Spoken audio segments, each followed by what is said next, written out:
so I can be free. I take the weight on my shoulders. I feel the sky come down on me. And I can't hold it much longer.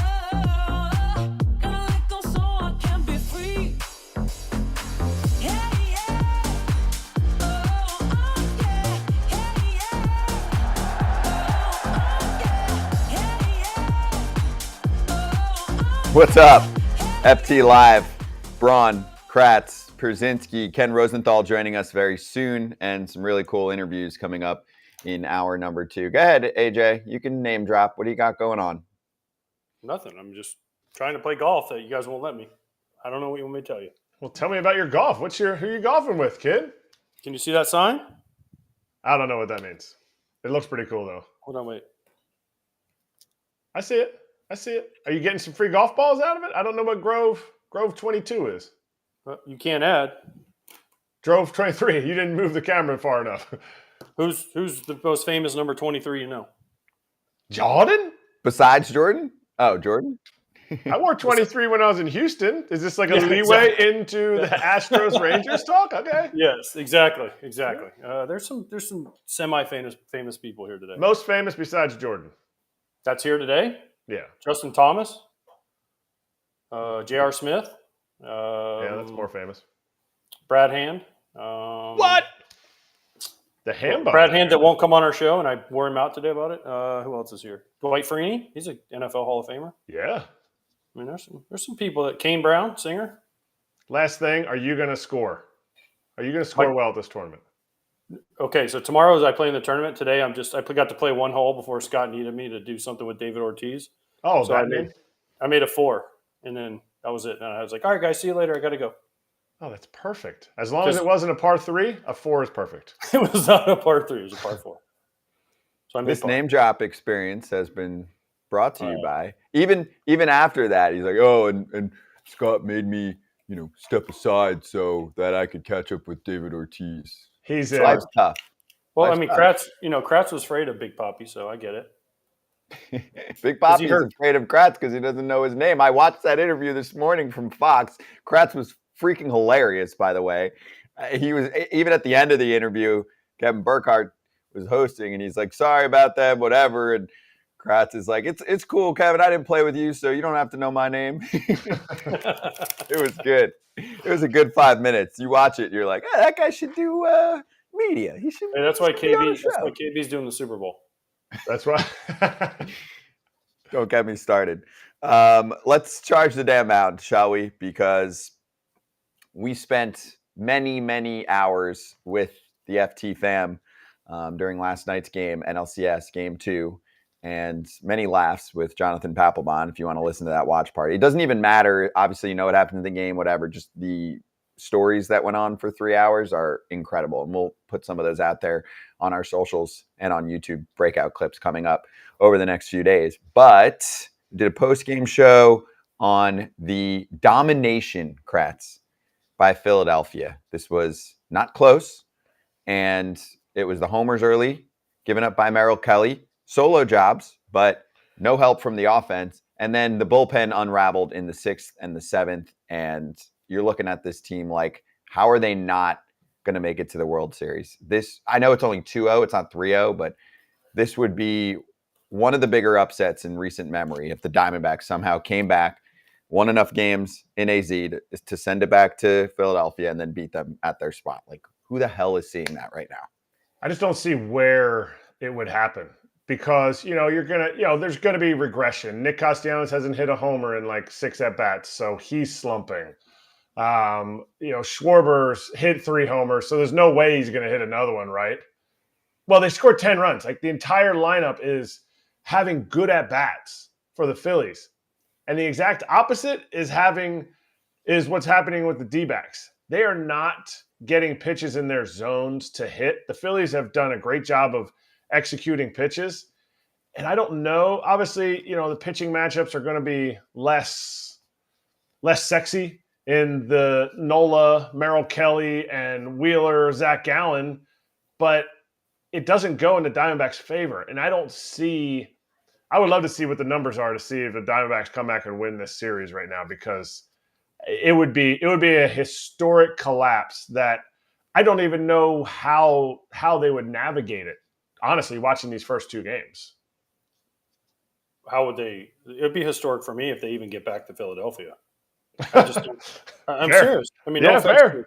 to Fott and whoever starts Game 4 for the Diamondbacks, but the way Philly's rolling, the way they're hitting, the way they're pitching, listen, it's more about you guys. Again, Scott was on with us when we talked to David Ortiz, and he talked about it. He's like, it's the way you feel, and it's the way you take the field in the playoffs, and it's the way you look, and it's how like confident you are. And the Phillies, I said it last night on the watch party, and I'll say it again today. There's one team on earth I could play for right now. I want to play for the Phillies because these dudes are badasses. They take the field like badasses. They're having a blast. Everyone's in on it together. The fans are behind them. The team's behind them. And I find it hard that they're going to lose 2 games in Arizona. I want to see what Sewald says about this. I don't feel like the Phillies are like a team that you're like, oh, I hate when they do that, or I hate you know what I mean? And maybe I'm. Are you saying like Houston fits that category just based on them becoming kind of this evil empire of winning and the cheating scandal and all of that? Yeah, or like extra celebrations, that kind of thing that kind of gets under people's crawl. I always call it chrome. When a guy wears more than 3 pieces of chrome, he's just going to be annoying to you if you're on the other team.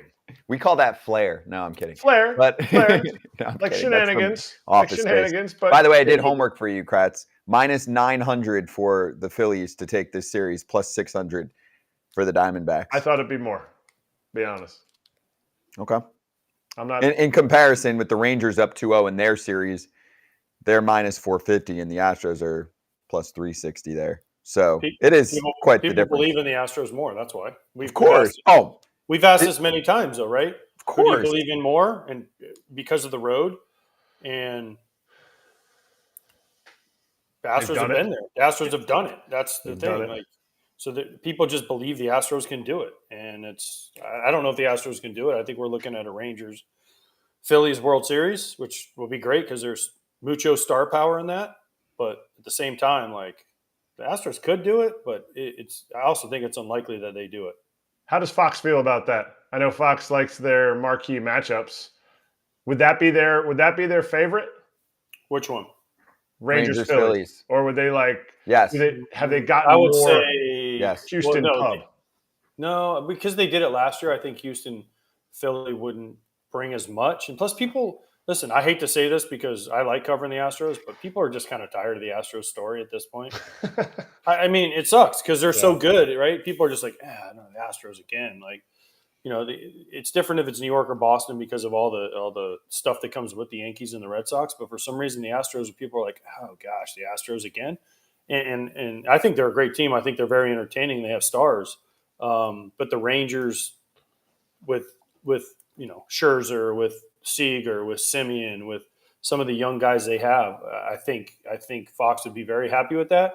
Now, if you go just off straight viewership, and I haven't heard this from anybody at Fox, I would think they want the Diamondbacks out as soon as possible because they just don't get the viewers that the other teams will, especially Philadelphia. No doubt. I think the Astros-Rangers series, from what I saw, I just looked at headlines. I'm not reading every little thing about ratings. I'm not a numbers nerd on that, but it looked like they were pretty good. I mean, you can really dominate the state of Texas with a rivalry like that. And yeah, Houston is technically a larger market, but like AJ said, the rest of the country has seen a lot of Houston. And I think there's always intrigue when there's a team that is breaking through on a particular storyline, right? Whether it's a team that hasn't been in the postseason for a while, which technically is Texas. It's been a minute, but then taking it a step further, this team's never won a World Series. So it gets to a point where you go, oh, they're a new franchise. They're not that new. No. It's been a long time since the Texas Rangers were born, and they have not won a World Series, and they have been very, very freaking close in the not too distant past. So I think when you add all of that up, plus the star power on both sides, I think there are not many dudes anymore that can sell, right? Especially on the starting pitching side. But Max Scherzer sells, right? And we'll see what he looks like, but I think he sells. I think there's people that are like, oh, I want to see Scherzer. He's crazy during the playoffs, right? I just want to see what he looks like. whether it's good or bad. I think someone like that stands out. Right? Yeah. I agree. Million percent. That's what I'm saying. Scherzer. Even Montgomery's made a name for himself. We forget Montgomery played for the Yankees, so people know him. True. Right? True. Evaldi played for the Red Sox, and everyone remembers him in 2018. Ugh. You know, when he pitched, 125 pitches in the extra innings, so like the 19th inning, whatever it was. I mean, people know these guys. These are names that people know. But the Astros, they know the names too. But again, for some reason, there's just maybe it's the trash can thing, but there's just like gosh, the Astros again when you talk to people. Yep. Maybe kind of like the Patriots, always there and always just like a level of consistency that you're like when are Not they anymore though. Tommy is not there anymore. It's been a little rough for the Tom, don't tell our director Jeremy. Tom Brady is not there. Hey, let's hit the poll question. Scan the QR code on the screen or go to watchstadium.com/foul territory.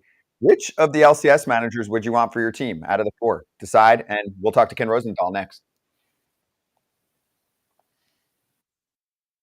I was talking to Dusty Baker about it, and Dusty said Tommy John used to have like this metal ball that he would roll around and like try to make his arm tired between starts because he's like, I don't want my arm feeling good. I want it to be because he threw sinkers.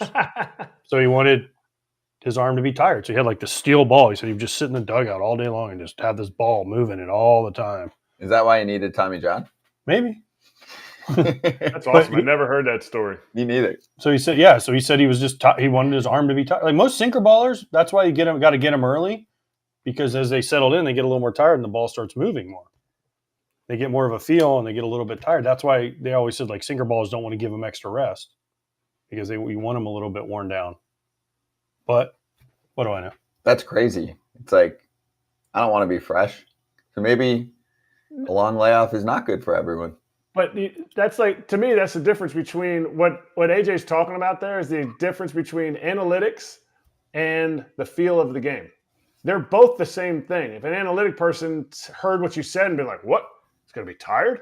Is velocity down? Whatever. But then you take it from an analytics standpoint and you say, oh, well, wait a minute. If his spin is decreased on his sinker, what's that going to make the ball do? Move more. So they're talking about the same thing. Analytic people are putting numbers on the exact same thing that Tommy John's talking about with the heavy steel ball, trying to get his arm more tired so that when it comes off of his fingers, that spin is decreased, making the ball sink more. And now back to foul territory.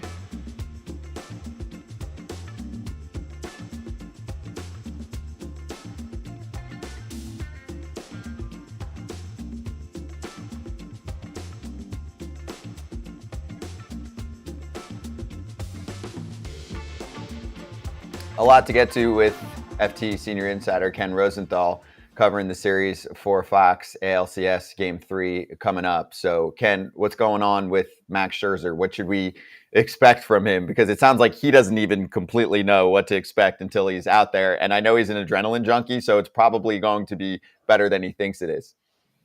Well, the way he put it to me the other day was, all right, I threw 68 pitches in a simulated game. How does that translate to a postseason game? And he was asking the question because he didn't know the answer. Now, obviously, there is more adrenaline in a postseason game, but there's also greater strain on every pitch.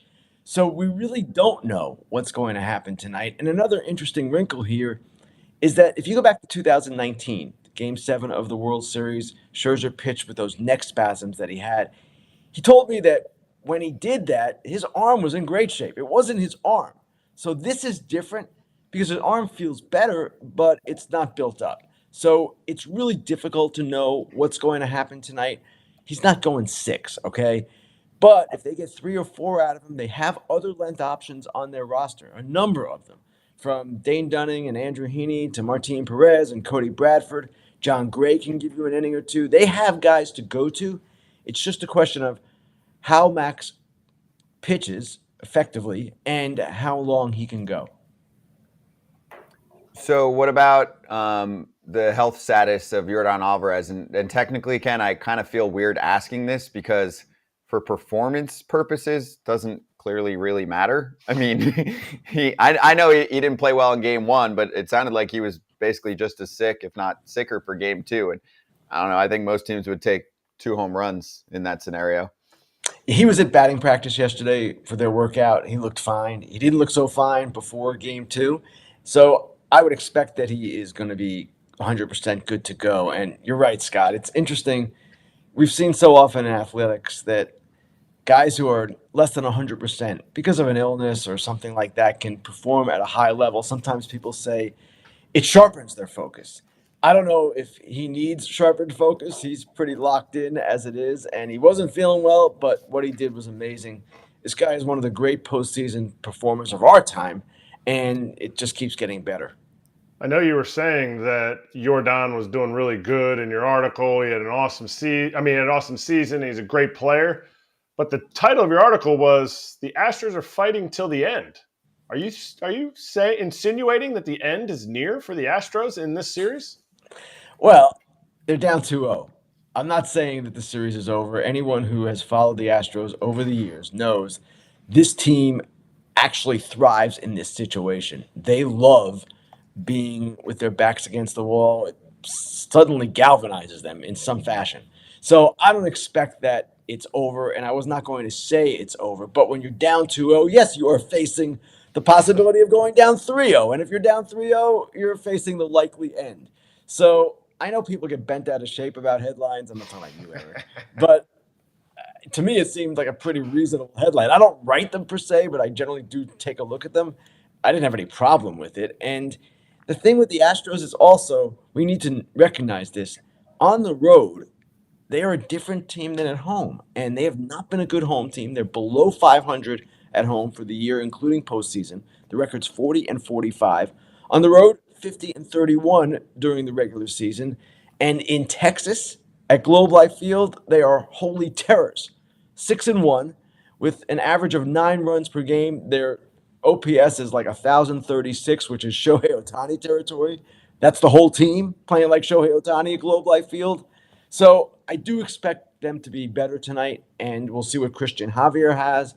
But this is a fascinating game because obviously you go down 3-0. There's only been one team in history to come back from that in Major League Baseball.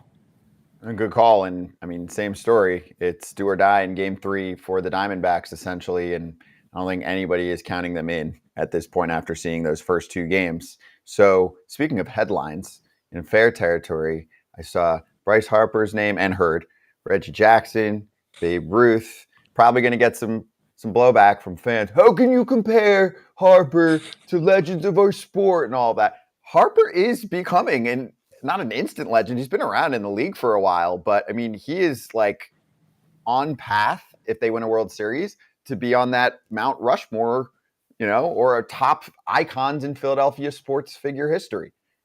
Scott, when I was on my private jet flying from Houston to Dallas the other night, the one that AJ arranged for me, I had some time to look up some things, and I wanted to see how Harper does compare to guys like Babe Ruth and Reggie Jackson. I picked those two. Those are 2 of the October legends that we often refer to. And the numbers weren't exactly the same, but they certainly were comparable. You can have a conversation. Now, Babe Ruth, of course, only played in World Series.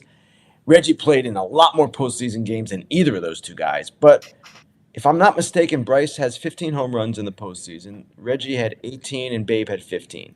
Now, granted, the games played were different and circumstances were different, but it's a conversation. And if you go to fair territory and you watch it or you listen to it, I go into greater detail about this.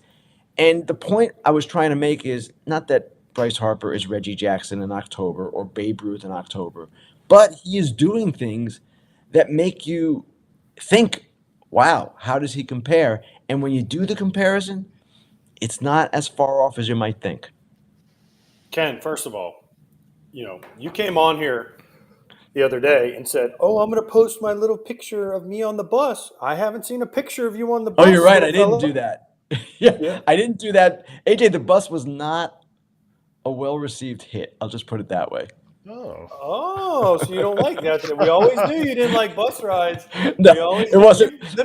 You got off. Let me guess. You got off the bus and you made him get you a helicopter or a plane, didn't you? I didn't do that, but the bus had some shock absorber issues. Let's put it that way. It wasn't a full bus. That's It was called one the of minor those- leagues. It wasn't a minor league type bus. It wasn't a school bus, but it wasn't a great coach either. It was one of those smaller things. And let's just say it was a bumpy ride. And I didn't take the picture, you're right, because I was writing and I forgot all about it. I Party apologize. bus. Party bus. On the way back, you can take a picture. All right, maybe I'll take a plane. Oh, there it is. See, Kratzy? What we always knew it. We always Did it have knew a pole in the middle of it? I want to figure out what kind of bus this was. I can't describe it. You know those vans people rent out when they have weddings and they like a transport Sprinter. people to different places? Yeah, it was kind of like that. Oh, Okay. no. Ken didn't have his own row of seats. That's why he wasn't comfortable. It's fine. We get it. Ken, before we get to Kim Ng, why does nobody want the Red Sox job? Why can't they having such a hard time finding someone to take this job? It seems like a pretty good job. They're going to spend money. They have the fan base. They have Fenway Park. But why do they have such a hard time filling this job?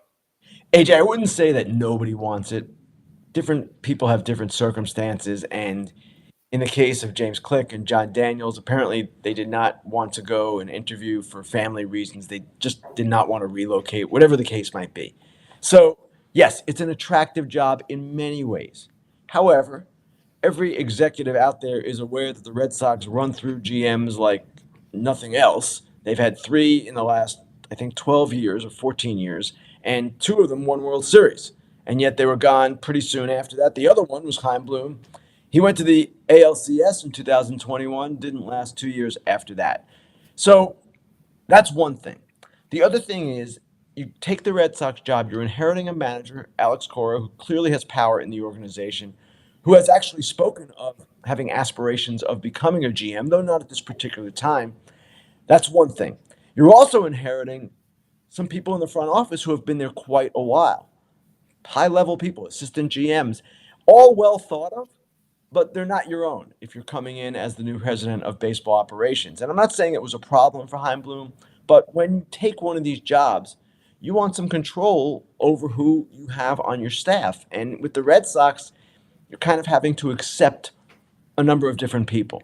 So it's all of those things combined. The trepidation that would seem to me to be the most valid would be the way they run through people. And that's obvious. It's on the record. It's clearly apparent to everyone in the game.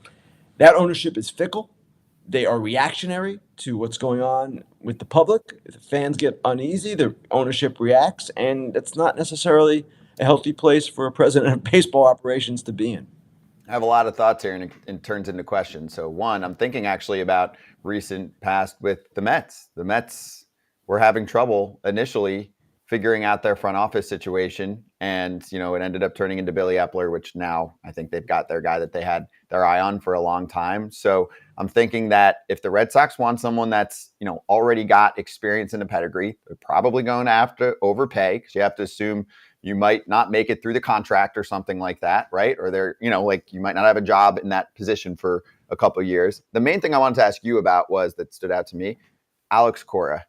We speak a lot about how the manager role has changed nowadays. I just find it fascinating, yes, that a team's going to keep a lot of their front office intact, and that already would piss someone off if they're coming in that they don't have say. But then the manager, almost every manager in baseball, correct me if I'm wrong, has definitely less say, less power, and has to really work hand in hand with the president of baseball ops or GM, whatever it is. So doesn't this almost seem old school, where it's like, well, you have to deal with our manager, okay? He might call some shots that you don't want to call. That's not how this works anymore, does it? In most cases, no. And Alex Cora is an accomplished manager. He's won a World Series, and he's done some really good things. They've had some down years too, but I don't know that we can blame him for those down years. It is an unusual situation, Scott, the way you described it, in today's environment. Does that mean that a president of baseball operations wouldn't want Alex Cora as his manager? No, it doesn't mean that. And this would not be the first head of baseball operations to inherit a manager. Happens all the time. But at the same time, it might give someone pause. It might. And I don't know how people approach these things. I'm not someone who's ever been in that position, nor do I aspire to be in that position. But if I were going in, I'd say, hey, where are we with Alex? Do I have to keep Alex for the duration of his contract? Can we maybe do some things differently? Can I have more say than perhaps Heimblum had, although Heimblum's had plenty of say? However the dynamic works and however you want it to work, you need to express that if you're incoming. And that is something that is going to have to be addressed, I'm sure, in all of the interviews. It's not that Alex Cora is a negative. It would be difficult for anyone to say that, but it's an interesting way that they have gone about it and an interesting dynamic, as I said, for a new president of baseball operations to deal with.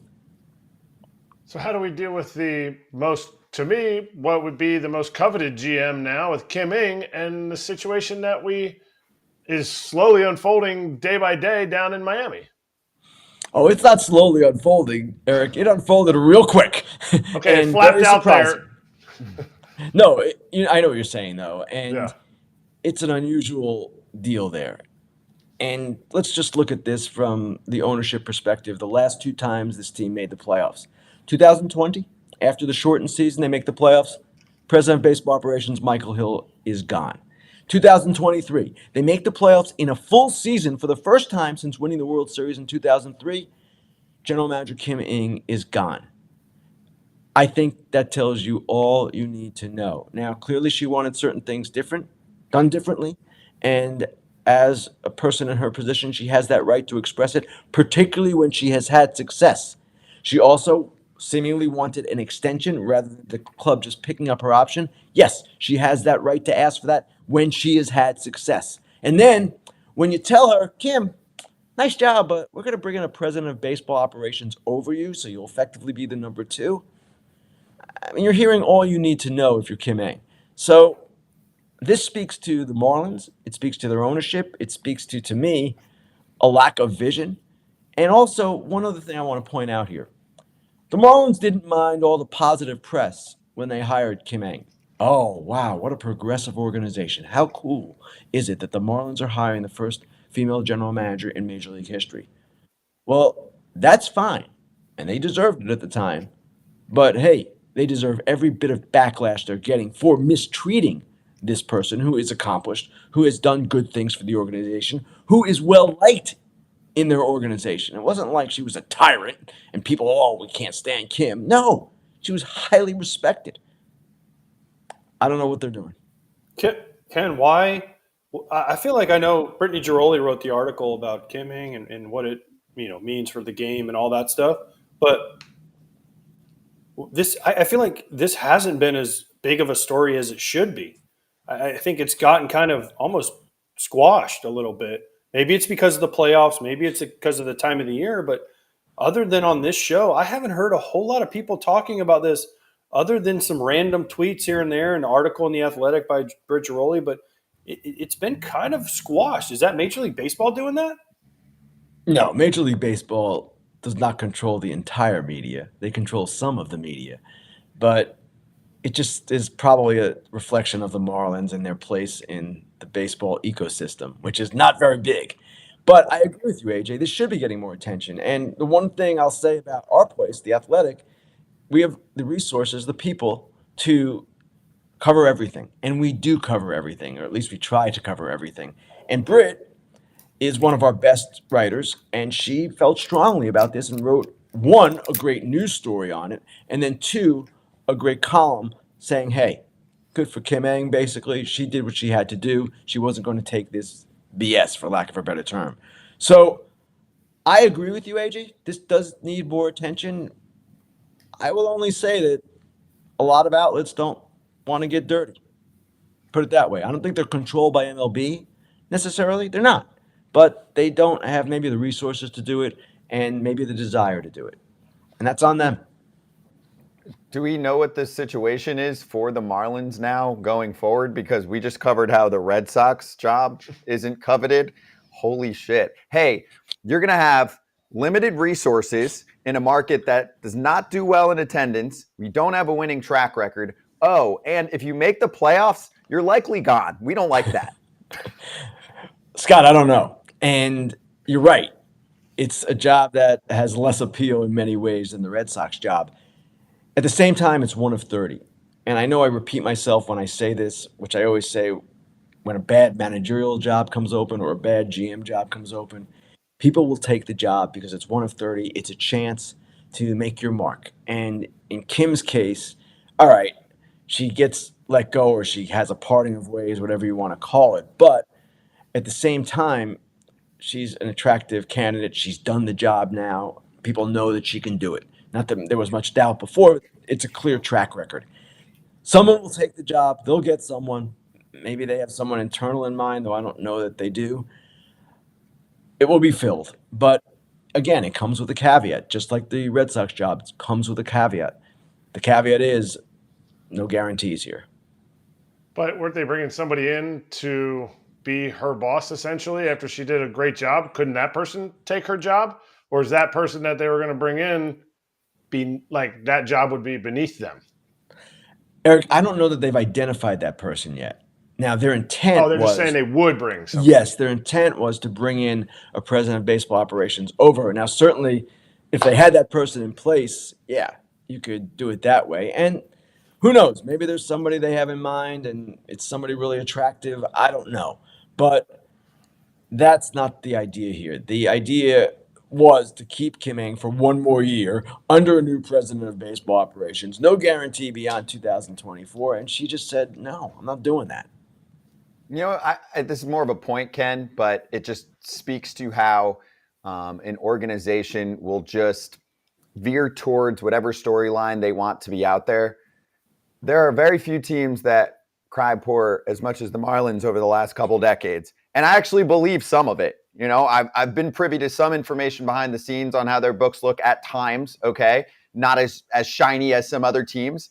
So you have an executive that leads you to the postseason, and then you want to hire someone above her. Those positions cost money. Those positions nowadays, president of baseball ops, it's 7 figures. There's not Yes. president of baseball operations people in my mind. I'm a little bit guessing, but pretty educated, that are making a few $100,000. These are multi-million-dollar jobs potentially, even for a team that's trying to be cheaper. So we're gonna cry poor and then try and replace someone. It boggles my mind how the narrative can just shift to however they want it to shift. And ultimately, it comes down to like, hey, owners got some friends that say you like analytics now, and you don't want some of those people to kind of be taken out of their jobs, so you don't agree with this person. So do whatever you want and hire someone above her. It's ridiculous. Well, we're talking about the Miami Marlins, a team with a history of odd behavior, even under the previous ownership. I'm not sure exactly how to respond, Scott. I agree with you. You can't cry poor on one hand and then have to hire or want to hire a president of baseball operations over your GM on the other hand. I don't know that they are poor. No, wait a second. I know they're not poor. No Major League Baseball team is poor. It's just a matter of how they want to spend their money. And they get money in revenue sharing. They get all kinds of money from the central fund and all of that. They have the money to hire a president of baseball operations and a GM. They have the money to have a better payroll than they do, I would imagine. There have been financial questions with Bruce Sherman, the owner. There's no question about that. But this is not a situation where, oh my gosh, they can't have a bigger front office. They could if they chose to. Now, that apparently was one of the issues here, that actually Kim Ng wanted to get rid of some people and maybe they wanted to keep them. Again, we don't have all of the information here. We don't know exactly where Bruce Sherman's coming from. But why would you want to hire a president of baseball operations in the first place over Kim Ng? You have, on the business side, someone running that. She's running the baseball side. I don't understand the logic of that. And I have not talked to Bruce Sherman, admittedly, about this. I have not asked him. I don't know that he would take my call. But that's a question that I surely would like to hear the answer to. Ken, my question is, you know, Wayne Huizenga, when he owned the Marlins, right? He took a lot of heat after 97 and they got rid of the team. Okay, Jeffrey Loria, 2003, they win the World Series. He gets rid of the team. He took heat for 10 plus years for it, right? Bruce Sherman, he's not taking anything for this, I don't feel like. It's kind of the same thing. Like, shouldn't he be having to answer questions about what they're doing, and shouldn't he be taking more heat? I mean, we give the A's owner all the time grief for the way he's running things. Shouldn't the Marlins owner, Sherman, have to stand up there, answer questions, and say why Kim Ng left and why he didn't want her back and why he's doing all these things?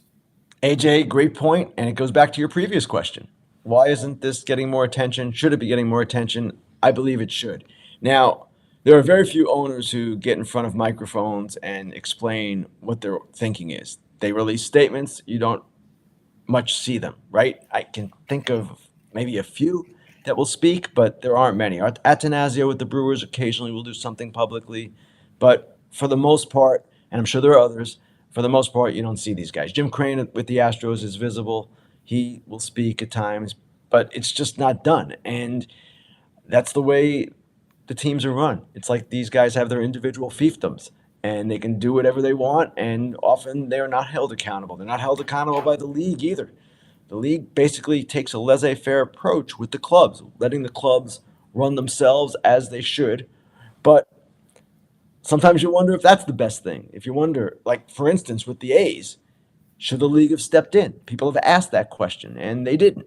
Well, that's the way the sport is run. I don't know that I have a good answer for why it's run that way, but that's just kind of where we are. Okay, so what's better for the sport? NFL, you have like Jerry Jones. NBA, you have Mark Cuban and all these guys out there doing all these things, right? NFL, you see the owners, you see them out there doing it. In MLB, you never see it. Steve Cohen. Steve Cohen's the only Cohen, one. he's another one. No, Okay. there are a few. And AJ, I don't know the NFL or the NBA well enough to know how many of their owners are really out front guys. It's just not something that owners like to do. And I guess if I owned the team, I would do whatever the heck I wanted to. It's my right. I bought the team. But certainly in this case, I would like to hear an explanation for why this went down the way it did. Why Bruce Sherman would not extend Kim Ng. Why he would not give her a longer contract. Why he wanted a president of baseball operations over her. Why he would not allow her to do certain things with personnel that apparently she wanted to do. These are all fair questions. These are all questions that should be asked. But if the guy is not going to answer them, there's not a lot that can be done. This is my thing, and because we went over this a lot yesterday too, that it's terrible optics for the league. It's a mark against the league. If you're an outsider to the sport and you see this storyline of the first female GM Yes. and then how this is handled, it's awful. There should be something written, because if they just say it, it won't happen. Something should be written in the next CBA. You own a team. You're the controller. You're the one that shows up at the meetings and makes the decisions. You have to speak to the media X amount of times. Period. Players. Good luck with that, Scott. I Not know happening. that. I know that. It will never happen. Acuna got crushed the other day because he didn't speak after their playoff game. No, you're right. We have people making massive decisions for hundreds of people that really affect millions of people, and there's not a word, then you shouldn't be allowed. I know, I'm just complaining, but it's absurd. And if we all care about our sport, it is hurting anyone involved with the sport to not have an explanation on a story like this where we have to call it out and speculate. That's very true. And all people ask in general is accountability. We ask that of the players. We ask that of the managers. We ask that of the GMs. We ask that of the media members, right? We want everyone to be accountable for what they do one way or the other. A number of owners, including Bruce Sherman in this case, to this point, are not accountable. And it can drive you a little nuts. And I hear what you're saying, Scott. I'm with you. Believe me, I'm with you. We want people talking. We want explanations because you know what? Often, and this goes back even to the conversation we were having last week about reporters in the clubhouse. Often when you talk to somebody, you get a different perspective. You get their own perspective, and you understand a little bit, perhaps, or a little bit more, why they made the decision they did. When there is this vacuum, as there is right now, as you just said, Scott, all people can do is speculate and wonder what the heck was going on here, and that's not healthy. Now, I don't know how you solve this. I don't know that it is solvable, but the problem you guys are identifying is a legitimate problem, and it's something that, yes, should be discussed. Yep, we're pissed off about it. I did some interviews for that are coming out over the next few days for some other publications and made sure I mentioned it because someone's got to talk about it. So thanks, Ken. We'll be back on with you tomorrow. Good stuff, guys. Thanks. Thank you. And you can catch Ken, of course, on ALCS Game 3 on Fox, and more of his thoughts on Fair Territory that just came out yesterday. Fresh topics, including the Rangers and Phillies spending well, Evan Carter, more on this Kim Ng conversation. And coming up next, the viral hit of the week is literally a hit in Philly.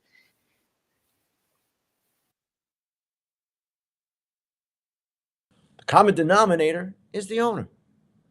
The owner who's not keeping competent people. Highly qualified people who did well for him.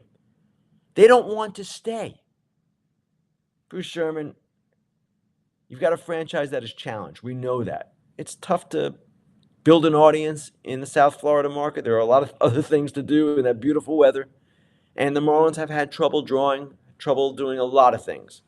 But my goodness, when you get a competent operator, not just competent, highly skilled, respected, someone who has brought great attention and positive press to your franchise, and she wants to leave, and you run her off, Bruce Sherman, dork of the week. But my dude of the week is a kid that most of us had never heard of as of, say, September 1st. His name is Evan Carter. He is the rookie sensation for the Texas Rangers. He has made quite a statement in the playoffs with his plate discipline, with his offensive performance, with his defense, with his base running. This guy was a second-round pick in 2020. Kid who wasn't seen a lot in high school, and the Rangers were thrilled to get him. And at the time, the pick was kind of ripped. I remember a lot of people saying, experts, who is this guy? He's not worthy of a second-round pick. The Rangers actually thought he was a first-round talent who had fallen because he had not gotten a lot of exposure, had not played in a lot of showcases, not been out there like some other players might be in that stage of their career. So Evan Carter, for his performance, for all that he has done for the Texas Rangers since coming up, remember, he came up because Adolis Garcia was injured in that Houston Massacre series in early September. Well, he's had quite an impact. And if you saw my interview with him on Fox after Game 1, he is a refreshing personality. I asked him about the pressure. He said, pressure? I'm just having fun.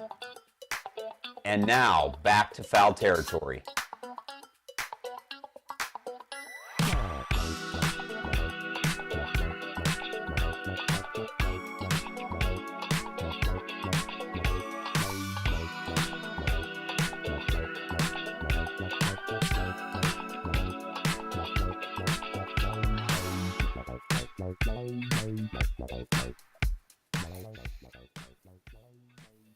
Back on FT Live on Stadium, Braun, Pierzynski, Kratz, and your baseballer viral hit of the week.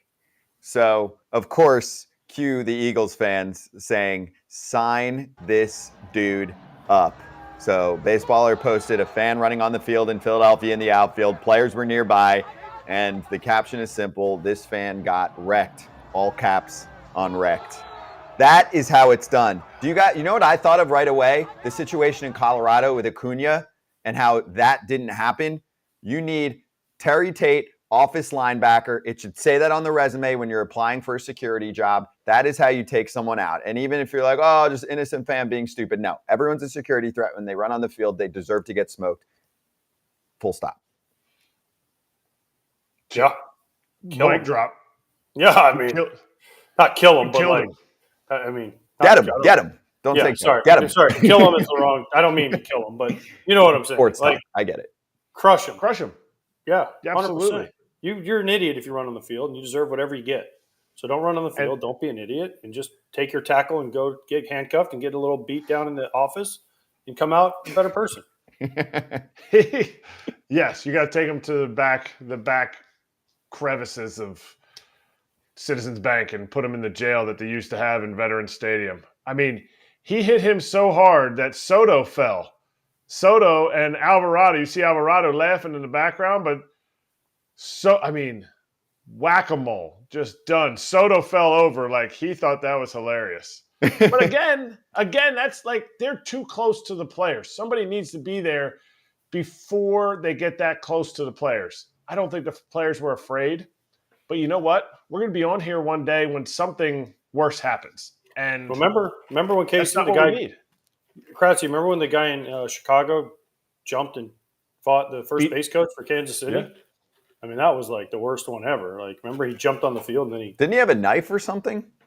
I don't think he had a knife, but I forget just who the was first base coach for the Royals was, but man, it was a melee after It was that. awful. It was awful. And that's why every single time there's someone on the field that should not be on there. Oh, Tom Gamboa, right?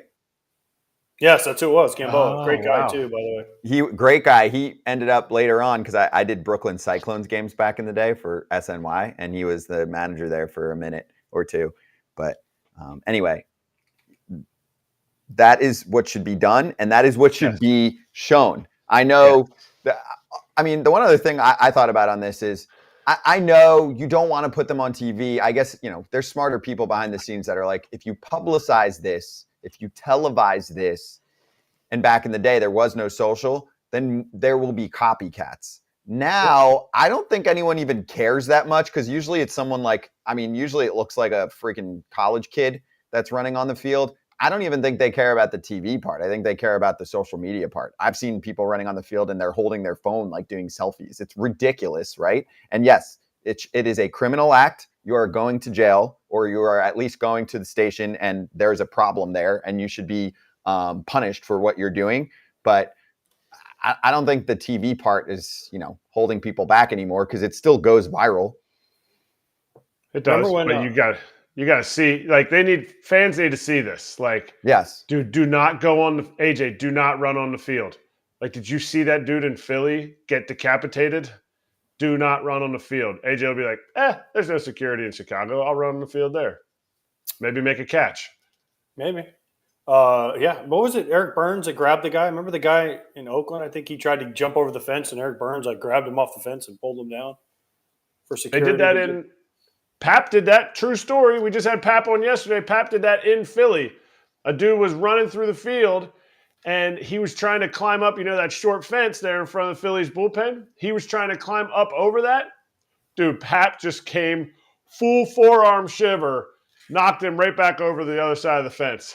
He's like, you ain't getting up here. And Pap was already, it was a 6th, 7th inning. Pap's already beamed out, so he's all ready to go. And he was like, you ain't getting up here. You ain't getting up here. It was great. The dude was like, why is Jonathan Papelbon attacking me? Do we think that Pap remembers that? Yes, because he probably saw it on video. Eventually. Let's go, Pat. Listen, after 3 hours of him last night, there's a good chance there's a lot of things he doesn't remember. the most famous one too, Rick Monday, the fan with the American flag, and he grabbed it. So, which was one of the coolest moments. Chris Chambliss, remember Chris? Like back in the 80s, 70s and 80s, like the fans celebrated with the players. And there's a famous video of Chris Chambliss hit the home run, and he's like, if you watch him run off the field, Reggie did it too. Like they're just like truck sticking dudes, right? They're like boom, boom. And I remember talking to Chris Chambliss about the home run because he was a coach of the White Sox. And if you watch him, he rounds the bases with the Yankees, and he hits home plate. And there's a million fans on the field, and again, he's just like boom. Boom. And I'm like, Chamby, what were you thinking? He's like, I just had to get to the clubhouse door. I just had to get in the door because I knew once I got in the door, we could lock the door and no one could get in. But he's like, people were trying to hug me. He's like, I wasn't about that. He just was like, whoo, forearm shiver, boom, tackle, boom.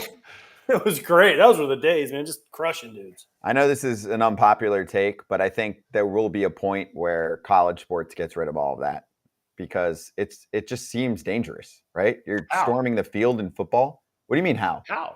How do you get rid of it? They're already fining schools. Schools haven't put up enough security or anything like that. It's 60,000 people wanting to get over the fence. Don't play the games or they forfeit. They lose the games. It'll change. Now you're just being dumb. That would never happen. They would never let that happen. There's too much cash. Did you see the security guard? I don't know what game it was. The security guard was like trying to stop people, and then they just all juked him so bad he fell over. And he pushed the one. All he pushed was one girl, and she looked at him like, what's your problem, bro? And he's like, he couldn't move at all. That was great. BSBLR.com if you want to get some swag, and also check them out, the Baseballer on IG, for more of those viral moments. We break them down every single week. We got poll results. We got picks, which were very successful yesterday. Let's stay hot. Next,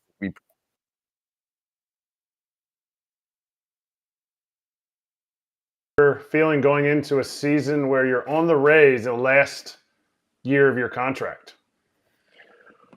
I love the Rays so much. It's the best I've been with two organizations, but I also love the Pirates as well. But the Rays, the way they do stuff. Liar!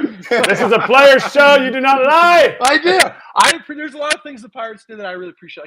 A lot of the coaches, the minor leagues especially, it was a little militant, and there were some things that I'm sure even if they were to go back, they'd change. But I learned a lot from the Pirates. In the minor league, there's a lot. I look back on it now.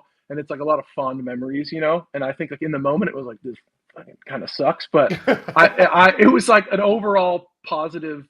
I learned a lot, good experience. But I think coming to the Rays, it's very like, all right. For example, I guess the Pirates are more like, you know how we would have like haikus and stuff, and it was always just like we would have like that kind of stuff.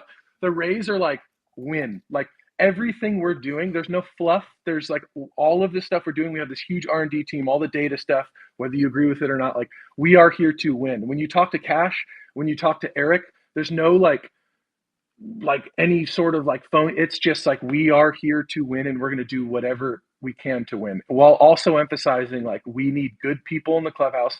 There's not a single employee that's like a bad dude. There's no like salty, bad energy type of person. All the players are good. The clubhouse is phenomenal. They run like the best clubhouse ever. So to get back to your original question after that rant, I'm very sad, but I'm also excited to like, I want to go out on a high note. Or I don't know what's going to happen in the future. I don't know if I'm going to talk to them and try to stay longer. I don't know if I'm going to get traded tomorrow, but I do know that like I would like to stay there. That is like my number one place I want to be, because it's like the most amazing atmosphere to play baseball. Because you've never atmosphere in terms of like all the like the clubhouse and the players and the coaches, and like as like a place you work, being an employee or whatever I am there, it's an amazing place to play. Like if you talk to any players who's ever been a Ray, they'll tell you like how the clubhouse is and like how the coaches are, and that dynamic is very special and very rare, I think. Because you said there's no salt. And now back to foul territory.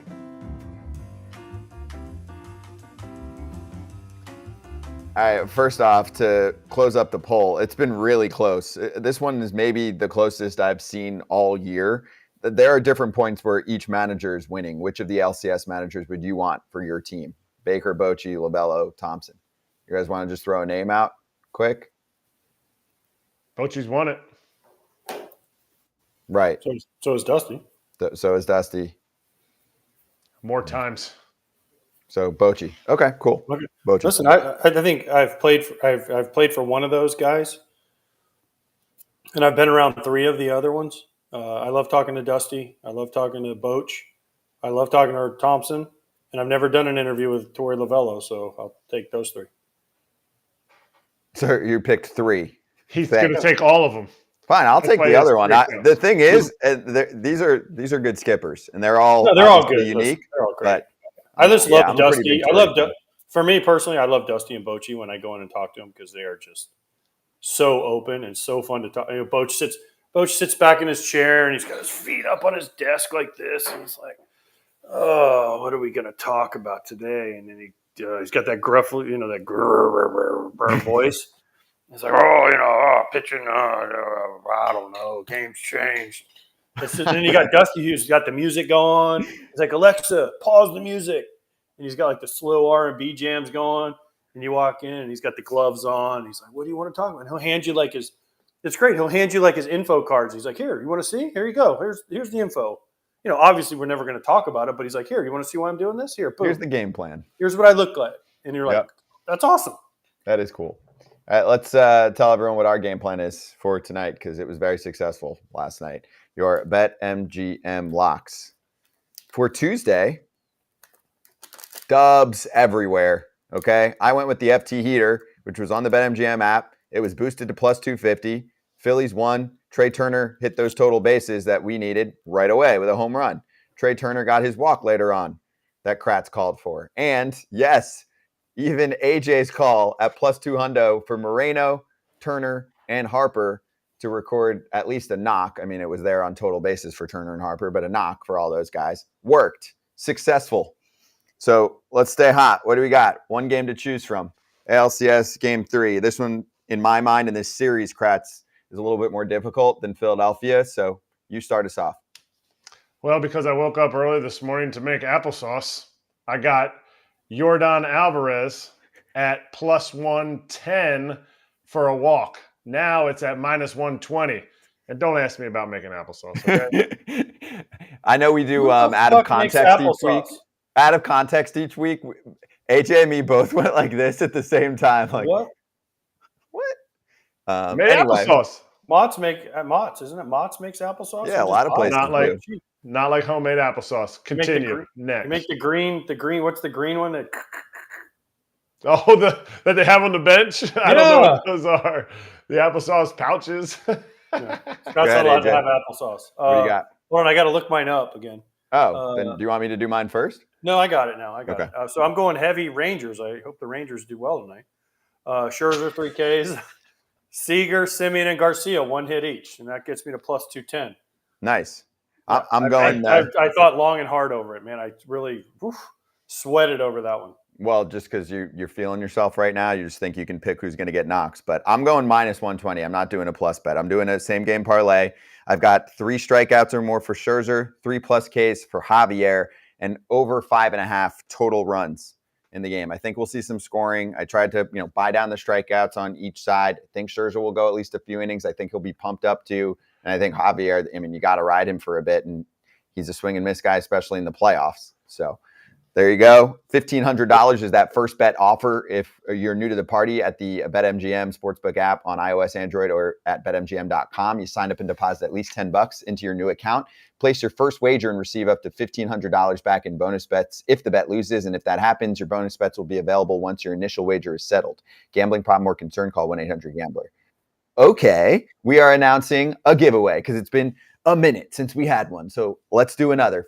Follow Foul Territory on the podcast platforms of Spotify or Apple to win $100 in bonus bets, free bonus bets on the BetMGM app. The contest is on Twitter. For more details, you must reply to the tweet showing that you subscribe to the pod, and we'll randomly pick 5 people to win $100 in bonus bets. We will make that announcement. We will announce the winners. We will list them. We have receipts on Friday.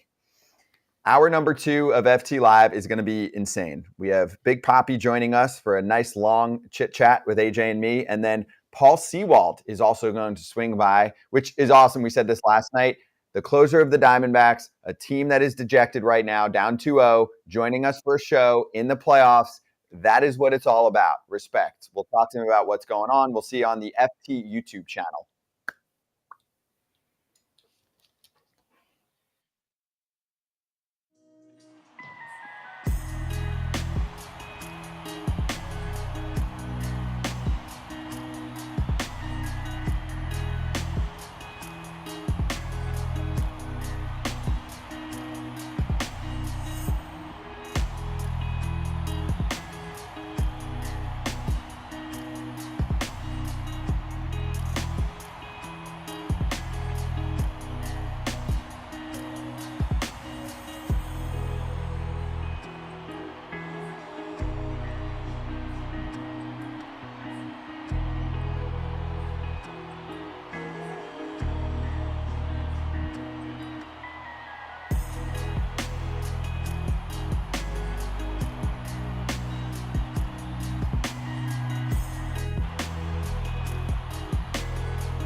Gotta let go so I can be free. I take the weight on my shoulders.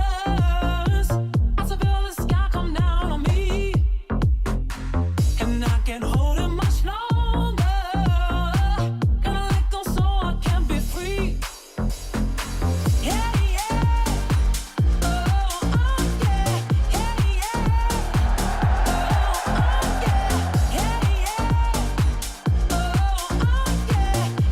yeah. It's FT Live Hour 2 on the YouTube channel. Braun, Pierzynski, Kratz, and Big Papi swinging by soon, and then Paul Sewald as well. And let's just spend a couple minutes here on the ALCS while we have a moment. The one thing I'm thinking about, AJ, is that even if the Astros make some noise now in Arlington, the key of the entire series for them, I technically have 2. I know I mentioned Kyle Tucker quite a bit. He's got to get going, but even bigger. Framber Valdez has to figure it out. And maybe that's just not the case for him this year, but we've seen, obviously a few flashes of brilliance, but really most of his starts, it's hard to say oh, he's back, or, oh, this was a good one. Because sometimes you're, facing a weaker lineup, or they're just, not hitting the ball where it should be going. Even the other day, a lot of those first few knocks could have been outs, but they weren't.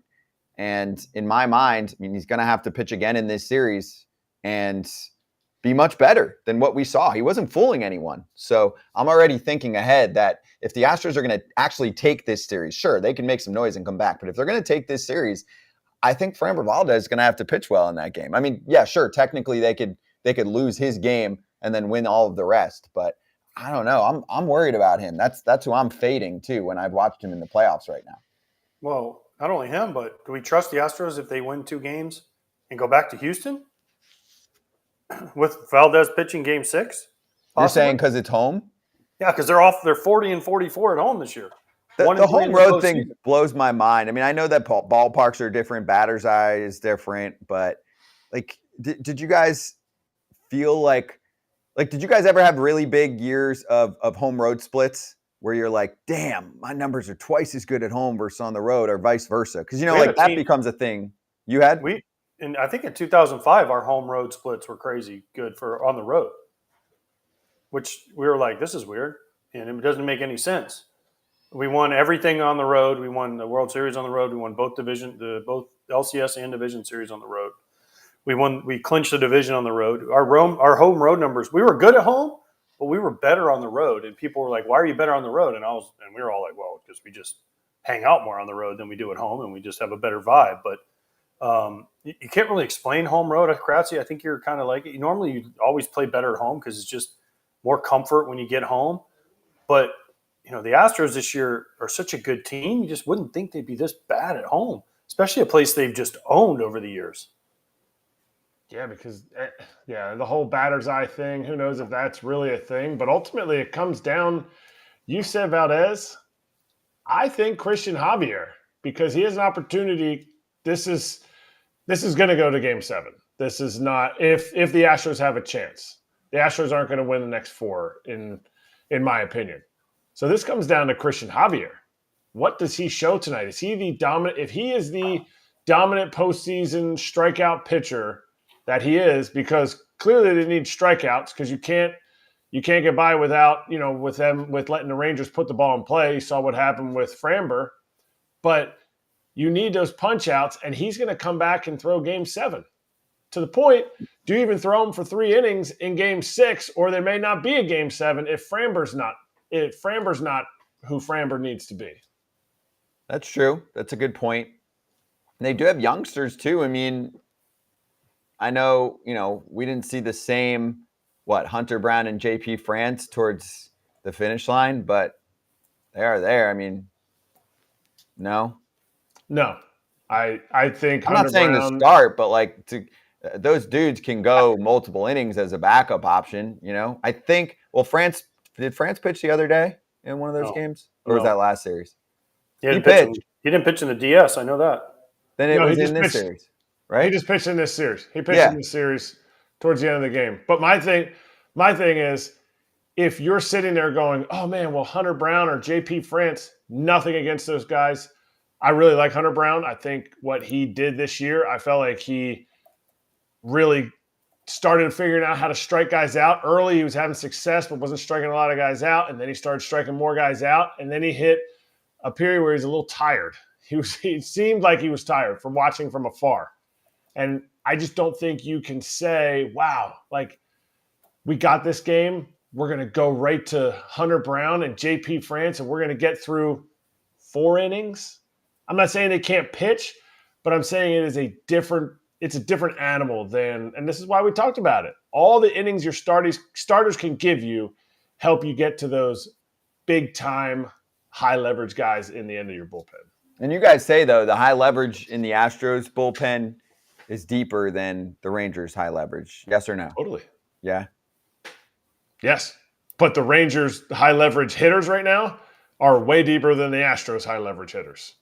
The Rangers are unstoppable right now as far as being – that's why Christian Javier needs to figure out a way to keep the ball off the barrel.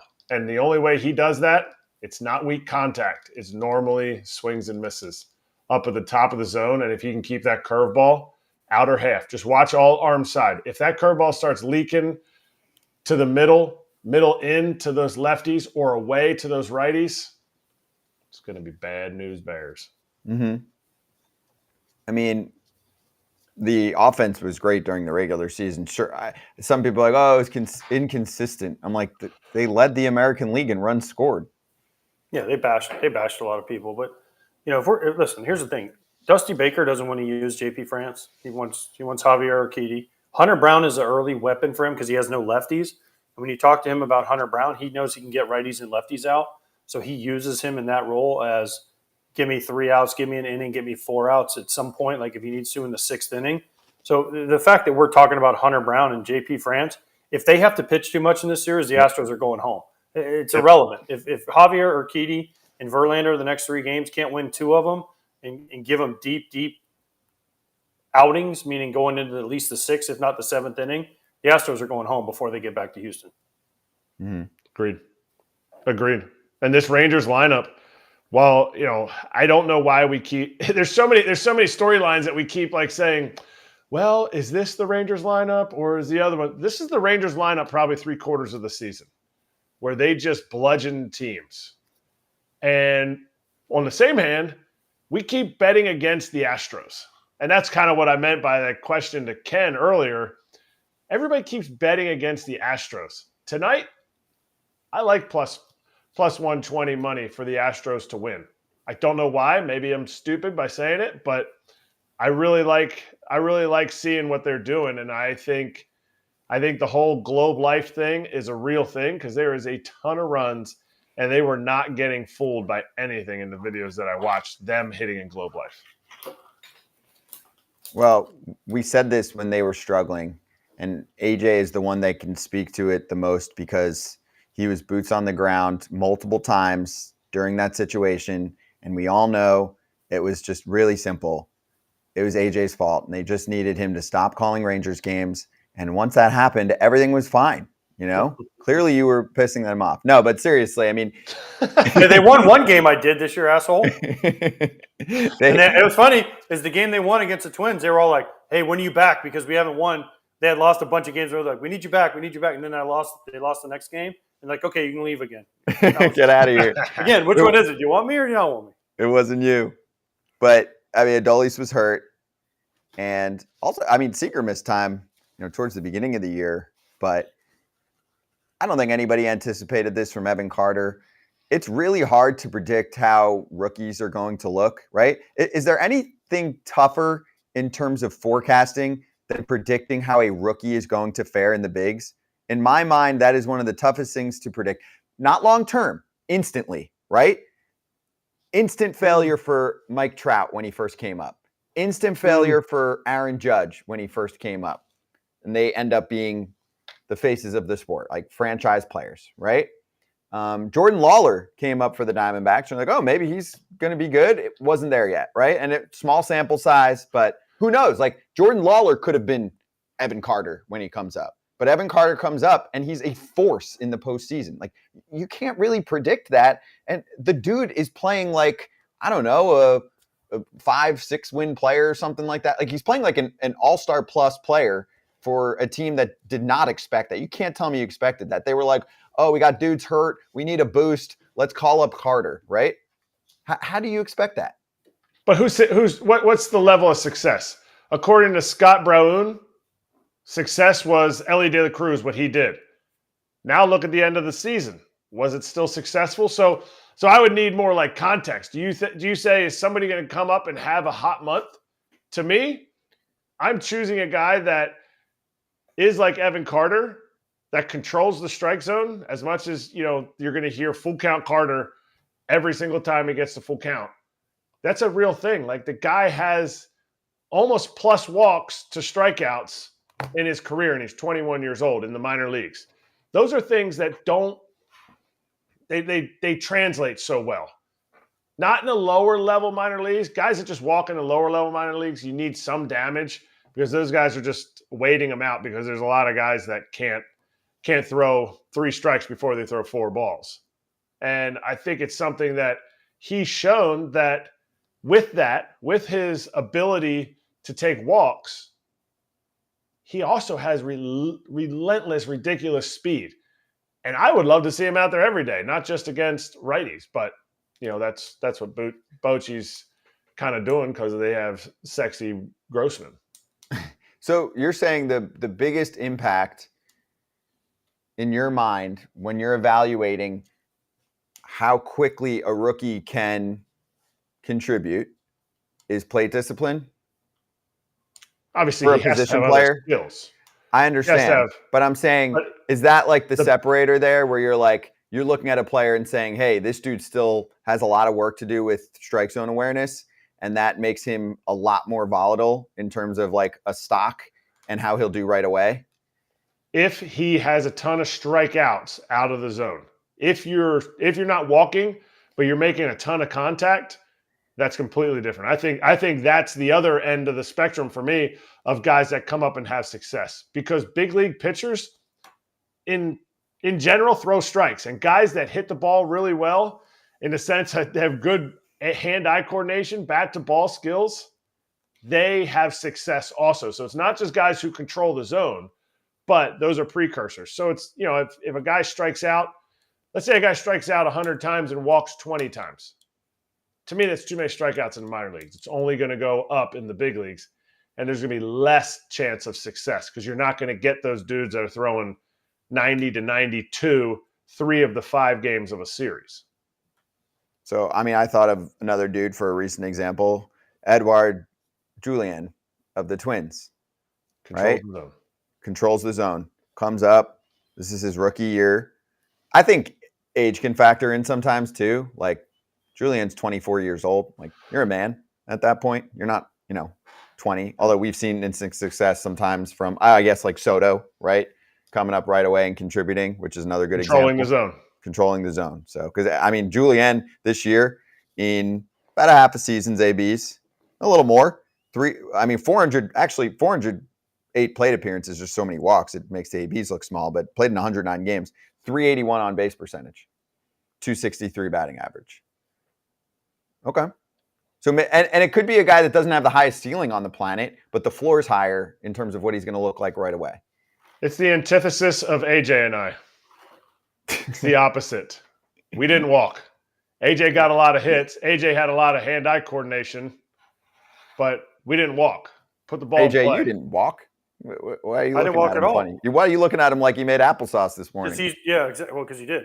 But besides that, I'm like, we're like me and Kratz, like, say what? AJ doesn't want to be lumped into triple. I'm not a grinder. I'm not a grinder. I don't grind. You're definitely not a grinder. See, I mean, I'm not a grinder. Did you have instant success, AJ? Well, I went up and down a bunch of times. Does that count? I mean, I went up and down and up and down and up and down. But like and that can be explained differently sometimes too. I mean, guys can still be shipped up and down for other reasons. But when you were up there, like, were your numbers pretty good? I did fine. And then I got like 10 at-bats my first time. And then I got like 20 at-bats my second time. And then the last time I came up, I think I started, I want to say 1 for 17, 1 for 18. And I was like, oh, God, I'm going to get sit down again. And then we faced Steve Sparks, and my world changed. What happened? He did great. Scott, he did great. He hit, and all you had, people were like, oh, right it's here. A small sample size. Right here. Wow, that's incredible. That's when it started? 4 for 4. And I still, every time I see Steve Sparks still, when we do the Astros, I'm like, thank you. Thank you, Steve. You saved my career. Thank you, Steve. But it's like Pete Orr. I don't know if anybody remembers that name. Yeah. He is a journeyman kind of guy. Awesome. Canadian, played for the Phillies. Canadian, athletic, steals bases, left-handed hitter. Anyway, he's like, not everybody's a superstar. He goes, when you get your chances, you have to do well. And people are going to say, well, AJ is a small sample size. Here's his batting average when he first got called up as a 21-year-old, and he goes 21 to 25 years old when he made his first All-Star game. 300, 273, 307, 289, 300 All-Star game. Okay?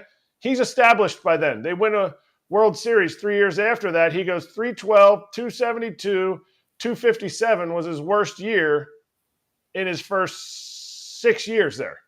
So it doesn't matter. Like, if you come up, that to me, that's success. He had success his first year in 10 at-bats, going 3 for 10. You can't take that away from him. If he goes 0 for 10, everyone's going to sit there and go, he's not ready. He doesn't have the power. Look at some of his, They build the narrative. He did everything he could. So to me, that's success. The next year, he had 22 at-bats, 273. Success. He couldn't do anything else. Kratz, I'll be honest with you, I wasn't ready. And that's fine. But I was there. But I wasn't. Listen, you get called up or you get put in the spot, and I was up at 21, and we have David coming on, and we talk a little bit about us being in the minor leagues together and some other things. But my first big league game I get to play in, we're in Anaheim. I go into the game, we're down 10-2 in the seventh inning. They're like, hey, go catch. And I'm like, oh boy. So I go out there. Next thing you know, it's 10-8 with the bases loaded, and Ortiz is up, and I'm on deck, and I'm going, oh my God, I'm going to have a chance here to. And he made it out, and I was kind of like, whew, okay, I'm glad that wasn't me, right? But David made the out. I was mad because we lost, but at the same time, I wasn't ready to be there. No chance. No chance. And that's what impresses me about guys like Juan Soto or Evan Carter right now. What started this whole conversation, Evan Carter jumping into the postseason. I remember looking at Brandon Finnegan. He was he had pitched in the College World Series, and we're in the World Series, and this dude's like, I'm ready to go. If I had been up in the big leagues at 21 years old, it would have ended so fast. I was not ready at all. But that's why time in the minor leagues, especially for catchers, is super important, because a lot's expected of you, and if you have to learn that in the limelight, it's really tough to do. Mm-hmm. By the way, this is just random because we have a few minutes, because we're going to talk to Sewald first and then Papi. I had this in my notes, AJ, because we forgot to get to it because we ran out of time. I think it was yesterday or the day before. You said, don't let me finish this show without telling you the Billigmeyer bullpen catcher story. Mick Billmeyer. Yeah. Mick Billmeyer. So we talked about Steve Sparks. Okay, so Kratz, you're gonna love this story. Get called up to the big leagues, Anaheim, right? I'm sitting out in the bullpen out in right left center, and the bullpens are stacked like this, right? The visitor, they've switched them, but it was the visitor was on top and the home was at the bottom. Okay. Steve Sparks is pitching, throwing a bullpen, and Billmeyer is catching him in Anaheim. Okay, and he's missing every ball. But Steve Sparks throws knuckleballs, right? And Billmeyer's missing them. And they're hitting him in the mask, and they're hitting him in the chest, and they're hitting him in the arm. And there's this one teenage kid that stands up, and he's right behind the visiting bullpen, and he's like, you fucking suck. You suck, catcher. What are you doing? And Billmeyer, you can see him. He's looking at him, and he's trying not to pay attention. But after about 5 minutes of him just telling him he sucks, he finally he's like, shut up, kid. Shut up, I'm gonna come up there. And then he's like, oh, you're not gonna do anything. You suck. I can catch better than you. And so Sparky's like, one more. And the kid's like, oh, you suck. He's still screaming at him. Last pitch, I swear to God. Sparks throws a knuckleball. It hits Billmeyer right in the face. Boom, because he missed it. He takes his mask off, throws it, takes his glove, throws it, jumps over the little fence, goes up the stairs, into the stands. The kid's sitting there. He had a hoodie on. I wish I had a hoodie. He had a hoodie on. And Billmeyer gets in his face. He's like, what are you going to say now? You're not going to say anything because I'm here. Say something to me now, you scared little kid. And the kid's like, what do I do? And then our bullpen coach runs up, grabs him, pulls him back down. I mean, he ended up getting let go, obviously. But that was my first day in the big leagues. And I'm like, oh, this is how the big leagues work? You can just jump in the stands and go fight people? This is amazing. Mick is a legend. One of the stories galore. And I never even heard that story. I never heard that story about how he got fired from LA. He did tell me, he's like, well, some things happened. Yeah. Oh yeah. So I right. see him in Philly years later, and I finally put two and two together, and I was like, wait, you're the guy. And he's like, what? I go, you're the guy that jumped in the stands. He's like, you were there for that? And I was like, that was my first day in the big leagues. I was like, what does the world come to? He's like, I can't believe somebody actually saw that and remembers it. I'm like, it was me. I was there. And Rick Stelmazik, God rest his soul, jumped up in the stands and grabbed him and pulled him back down into the bullpen. But he's like, what are you going to do now? I'm right here. Say it to my face, kid. You said you're scared. What are you going to do to me? And the poor kid in the hood, he's like sucking his thumb. He's like, need that. Need it. But before cell phones, before social media. But now that wouldn't go well. No, but these back days. then it was great. I mean, it me is to say it, hilarious, right? Like, it is the definition of say it to your chest to a fan, right? Oh yeah. I mean, how many fans yell at players, "Oh, I'll kick your ass," or "Oh, how many homers you got this year? Oh, 4. Oh, you're a joke." You know? Okay. Oh yeah. He said it with his chest, and then he did not say another word after he got in his face. His chest disappeared. Oh, it was great. It was so awesome. If that fan is out there watching, I want to know what your name is because it was awesome. No chance. No chance. We probably lost a fan that day. Probably picked another sport at that He point. probably deserved it at that point. No, that dude's a troll. Troll's gonna troll. All right. NLCS, since Sewald's coming up. I know we already talked about the Diamondbacks and their slim chances. On the other side, what are your thoughts on what the Phillies have decided to do? And Kratz, you can go first because you're our Philly dude. With Kyle Schwarber in the leadoff spot.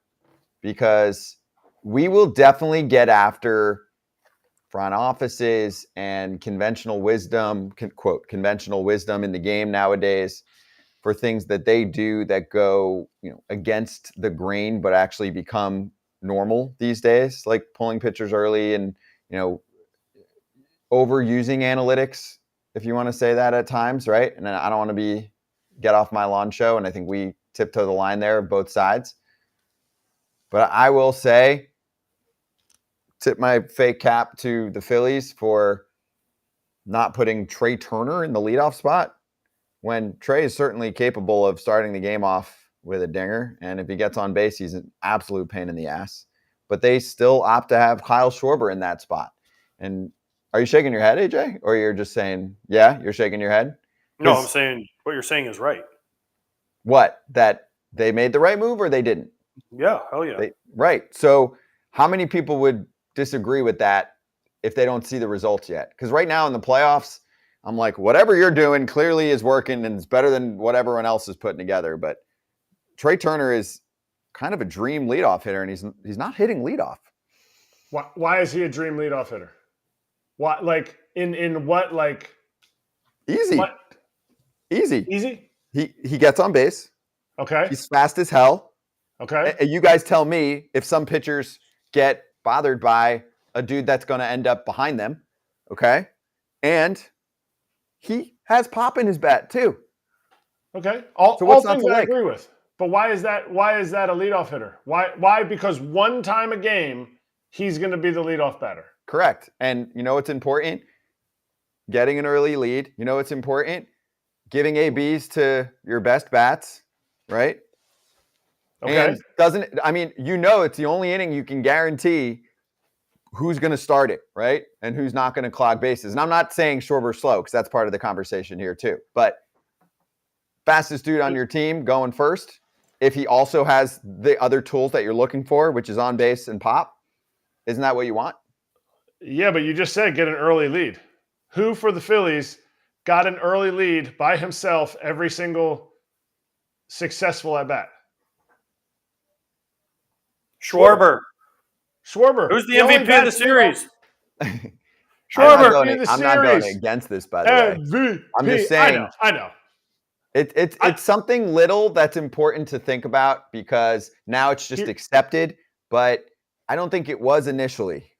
It wasn't accepted initially. It was not accepted in game 2 when they lost. I'm telling you, listening to Philly radio is a good pulse of fan bases. It's a good pulse of always emotional fans. And they're like, okay, first of all, how do they bring in Hoffman in this situation? And then they discuss that, and they're like, okay, my last point. And 3 people called in. Their last point was, how is Kyle Schwarber the leadoff? And I texted the guy that was on, that I know, that's on there, and I go, please tell this person and the next person that calls in, Kyle Schwarber hits leadoff one time. Even if you don't think, like, it does anything, Kyle Schwarber is hitting leadoff one time, and clearly it worked out game 1 because he's now the MVP of the series. Hashtag AJ Pierzynski. But to exemplify that point or to push that even farther, let's say he does walk because he's the 3 true outcome guy. Punch out, walk, homer. And the team's had success with it. He sets the tone. Okay, let's put all that aside. Let's say he walks. He has the most successful first to thirds on the entire team. Extra base running on the entire team. And you know how many singles he has? He has less singles this year than he does home runs. So either he's not going to be on, he's going to be walking, or it's going to be a double or a homer. So he's out of the way of Trey. And to me, the biggest thing that fans need to understand, he's only leading off once. And when he's successful, one thing has to happen, and it's a dinger. When Trey's successful, it's not as many dingers. So he has to have 2 things that have to happen. He has to steal the base, which he's been super successful, and somebody's got to hit him in. So now that's, you got to build a lot more on that. So Schwarber in the leadoff has worked for them and will continue to work for them because they're going to continue to keep him in the leadoff spot. Also, correct me if I'm wrong, Schwarber at one point was struggling, or was that Rizzo? Or maybe it was both of them with the Cubs, and then they put him at leadoff. Wasn't that the first foray? That was Joe Madden's little trick that he always did. He did that with multiple dudes, right? He did it with Rizzo, he did it with Schwarber, he did it with Baez, he did it with Brian. Every time someone was struggling, he's like, oh, let's try this. We'll put him in the leadoff. But Schwarber's the one that always stuck. Yeah, and why is that? Some dudes. He takes a lot of walks. Okay, he does walk. He takes a lot of pitches too. Yes, he works counts, and we talked about this. Was it last night or was it on the show yesterday? He makes it 1-0. He puts fear in the pitcher. Listen, Trey Turner is a great player, but you're not worried the first pitch of the game like Zach Gallen was. It's 1-0. I've thrown 1 pitch. I haven't even settled in, and it's 1-0 because Schwarbaum just went deep and in his Ted running around the bases. It's like. So, question for you, AJ, in the chat that just popped up. Mac O'Neill goes, AJ, if you were starting against the Phillies, how would you approach that game from a pitcher point of view? I mean, obviously, this can apply to both of you. How do you game plan to beat the Phillies? Whether it's going to be pitching. AZ, well. I mean, who was on the mound? I mean, that's that. I mean, let's present it for Game 3 since we're previewing. Brandon Pfaadt, okay? And he's actually been okay in these first couple starts for them. He is actually a guy who has a very high ceiling, was supposed to be a big deal prospect, supposed to be, just, wasn't good this year, but has a bright future for them and has been okay in the postseason so far. What's your game plan with Brandon Pfaadt on how to beat them? You're saying you have to tailor it to the strengths of your pitcher. 100%. But he's got to pitch up. He's got to be up here. I mean, not up here. Here. But if I put it where it's supposed to be, you're not going to see it. Where has he got to be? It's got to be like right where, see this cat? It's got to be like right about the cat, right? Okay. But he's got to get him to swing at it, which is the hard part because the Phillies are more disciplined than you believe. And he's got to attack. The one thing I've noticed about guys that beat these teams is you got to attack, but you have to attack smartly, which means not in the middle of the strike zone. Zach Gallen attacked them. Problem was the first pitch he threw belt high right down the middle at 92, and Kyle Schwarber's like, yeah, thank you, 1-0. Okay? That you have to attack, but you have to attack the edges, and you have to get them to chase. And the Phillies have done a great job this entire postseason of getting them in the strike zone, narrowing down their lanes, narrowing down whatever they're looking for. But can you get them to expand, and can you pitch enough on the edges to get them to take bad swings? Because they haven't taken a lot of bad swings. You got to move. If I'm the Diamondbacks, I got to move somebody's feet early in the game. They look super comfortable in the box, and that sends a little bit of trepidation lower in the order that, this guy has late life at the top of the zone. I can lean out over, and I'm looking for something that I can get my arms extended on. But now, all of a sudden, he backs Schwarber off the plate. I don't want to get too far into Trey, just because he might stick that elbow out there and take the hit by pitch, and then now all of a sudden it's runner on second because he can steal with uber efficiency. But you got to move somebody. If I'm the Diamondbacks, and I know Brent Strom's talking about it, I know Torey Lovello's talking about it here on this off day, you got to move somebody. Just change their feet. Keep them from leaning out. Some pitchers do that well. Some pitchers don't really pitch inside. Tough to ask a rookie. Tough to ask a rookie. Mm-hmm. When you say tough to ask a rookie, is that because he's concerned he's going to hit a vet and then it's going to cause a whole to-do? I just think you need to be fully convicted in a pitch. You gotta know the guy. And I shouldn't have said it's tough to ask a rookie, because we heard a lot about Bobby Miller. Seems like he'd be a guy that you're asking to do that. You have to do it to change things up. Be able to open up the area of the strike zone that you want. Not just throw up and in so that you can throw down and away. Yes, that's the prototypical, but when I'm looking at a heat map, that might not be a strength to be able to throw down and away. So I don't need to open that up, but I need to open up guys from cheating to get to my high spin rate fastball that Fott has. Whatever it is, it sets different stuff up, but you got to know that person. You can't just go. There were some guys, true story, big league pitchers. One big league pitcher I know had below a 3 ERA as a starter in the big leagues one year. He could not throw inside, and not because he couldn't execute it, because he didn't have conviction of executing it through that lane, and it always leaked out over, and it became bombs everywhere on those pitches. So let's keep this combo going. Obviously, we're previewing the next game in this series. Let's bring in a dude who is involved. Paul Sewald of the Arizona Diamondbacks, our friend, joining us right now. What a ride it's been so far. Paul, how you doing, man? I'm good. I think you guys must have been a part of some of our pitchers meetings that we've had the last couple of days that haven't gone as well as we'd hope. And you're exactly right. Every bit of that is something that we're going to have to do better when we're here at home if we're going to get the chance to go back to Philly. So who sets that tone? Sorry, Scott. Who sets that tone? Is it Fott? Is it Gallen? Is it Brent Strom going, Fott, you got to throw this, or is it you guys in the bullpen like, dude, Fott, if you don't come out here and throw these, we have no shot when we come in the game because you haven't established anything inner half. Yeah, I think you guys as catchers know that it starts with the very first pitch, and we did not do as well of a job as we could have in Philly. So now it is going to be Brandon's responsibility, and you're exactly right. Asking a rookie to do that is a tough task, but I think he's up to the task. I think he's going to be ready to rock and roll. I think his last start was a scoreless start against the Dodgers, fighting for their life, which was very impressive. And this time it's going to be us that's fighting for their life, and we're just going to need the same effort out of him, and all of us feel really good about our chances with him out there. Paul, first of all, let me say you're a freaking beast, dude, for coming on today. I know you guys got in it. I don't know what time, but listen, you're down 2-0. Listen, I mean, listen, much love, much respect for the fact that you're here, because a lot of guys would have been like, oh, we're down 2-0. We got in at 4 a.m., whatever it was. So much love for you before we get into too deep here into the weeds and into the series. So thank you. With Fott, with Fott, we talked about like his high spin rate fastball. He's got a pitch. Tom Kelly, who I played for with the Twins forever, was always a big proponent of like, you can't ask a rookie to do things that he can't do, which is like throw at guys. And not that any manager ever ordered a guy to get hit, right?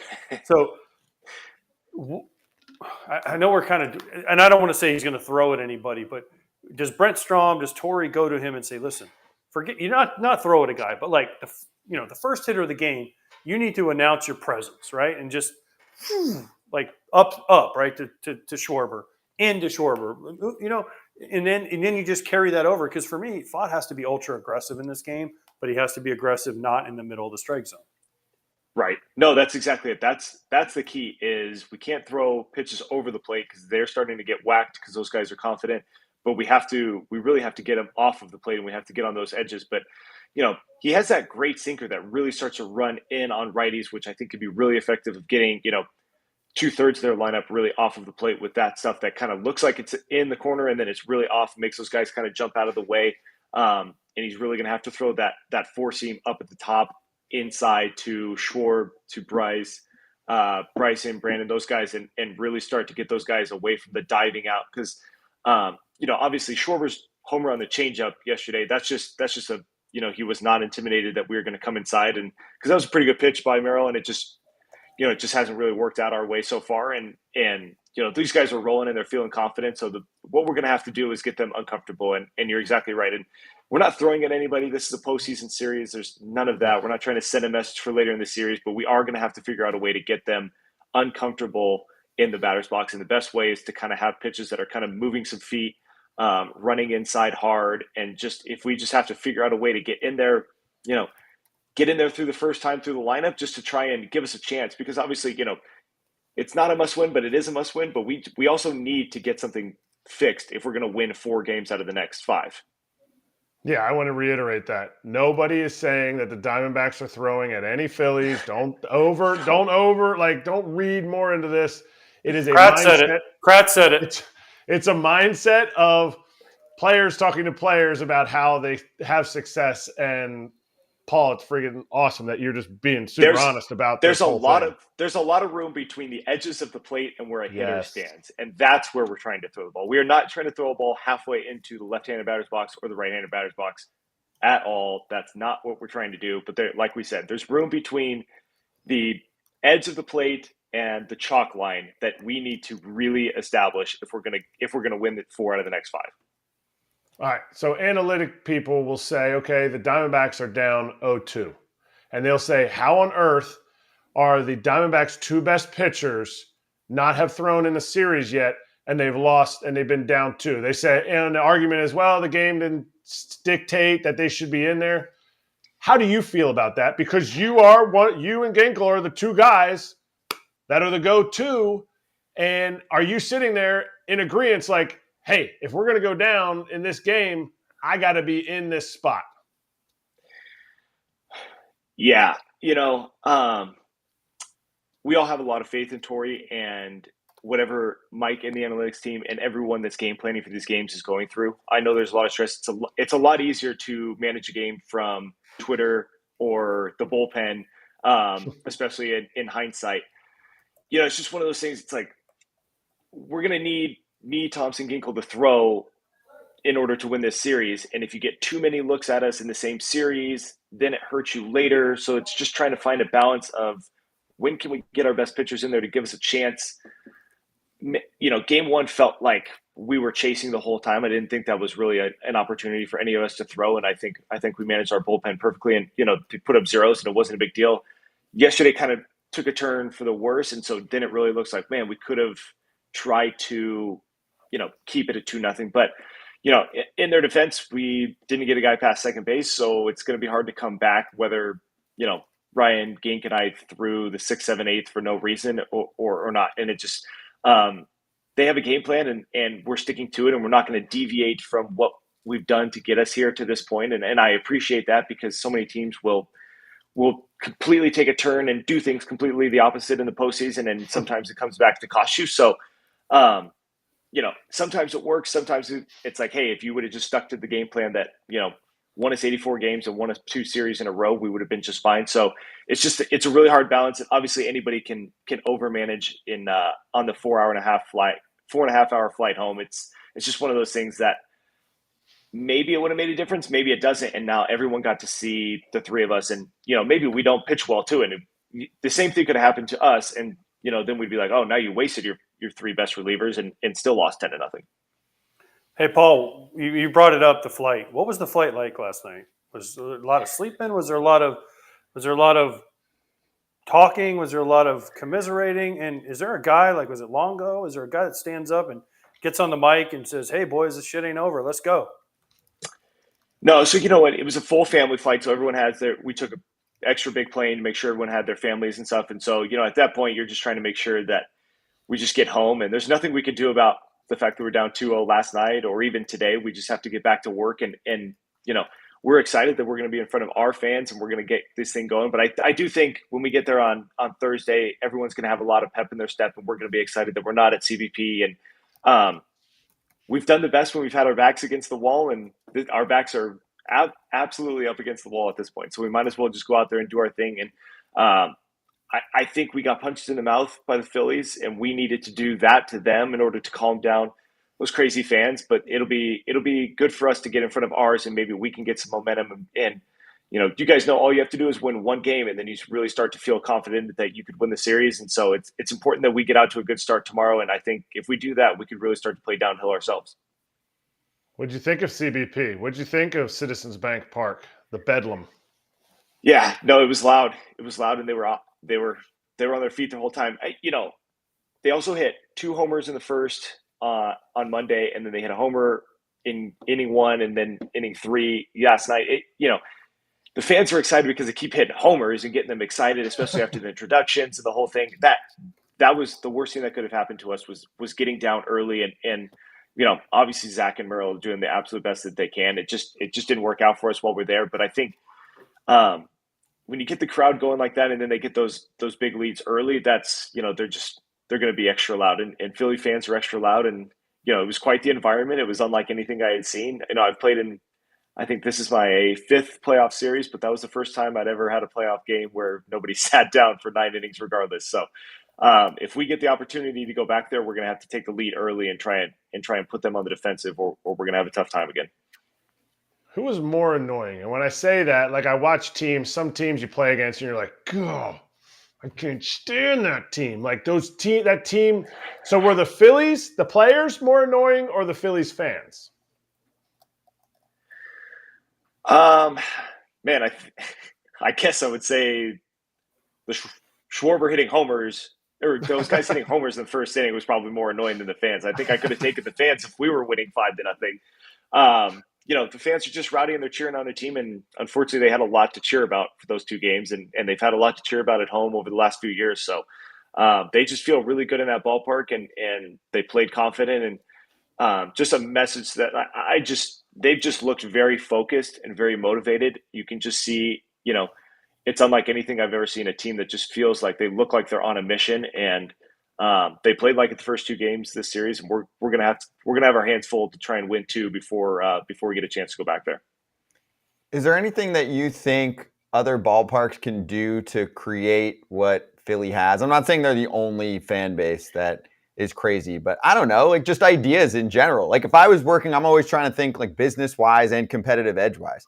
I'm meeting with my team. If I'm like president of the team, hey, how can we do that? How can we try and create any kind of home field advantage? Can we make this place louder? Can we encourage people to stand more if they're able to? I don't know, just throwing stuff out there. Yeah, it's funny because it was funny in Game 1 at Dodger Stadium. Everyone knows that stereo system out in center field is pretty loud, and it was loud for Game 1. But you definitely heard it louder in Game 2, where they felt like, okay, like we got taken advantage of in Game 1. We have to really make this place loud. And I'll say in Game 3 at our place, it was absolutely rocking. Our fans were. I really need to compliment our fans.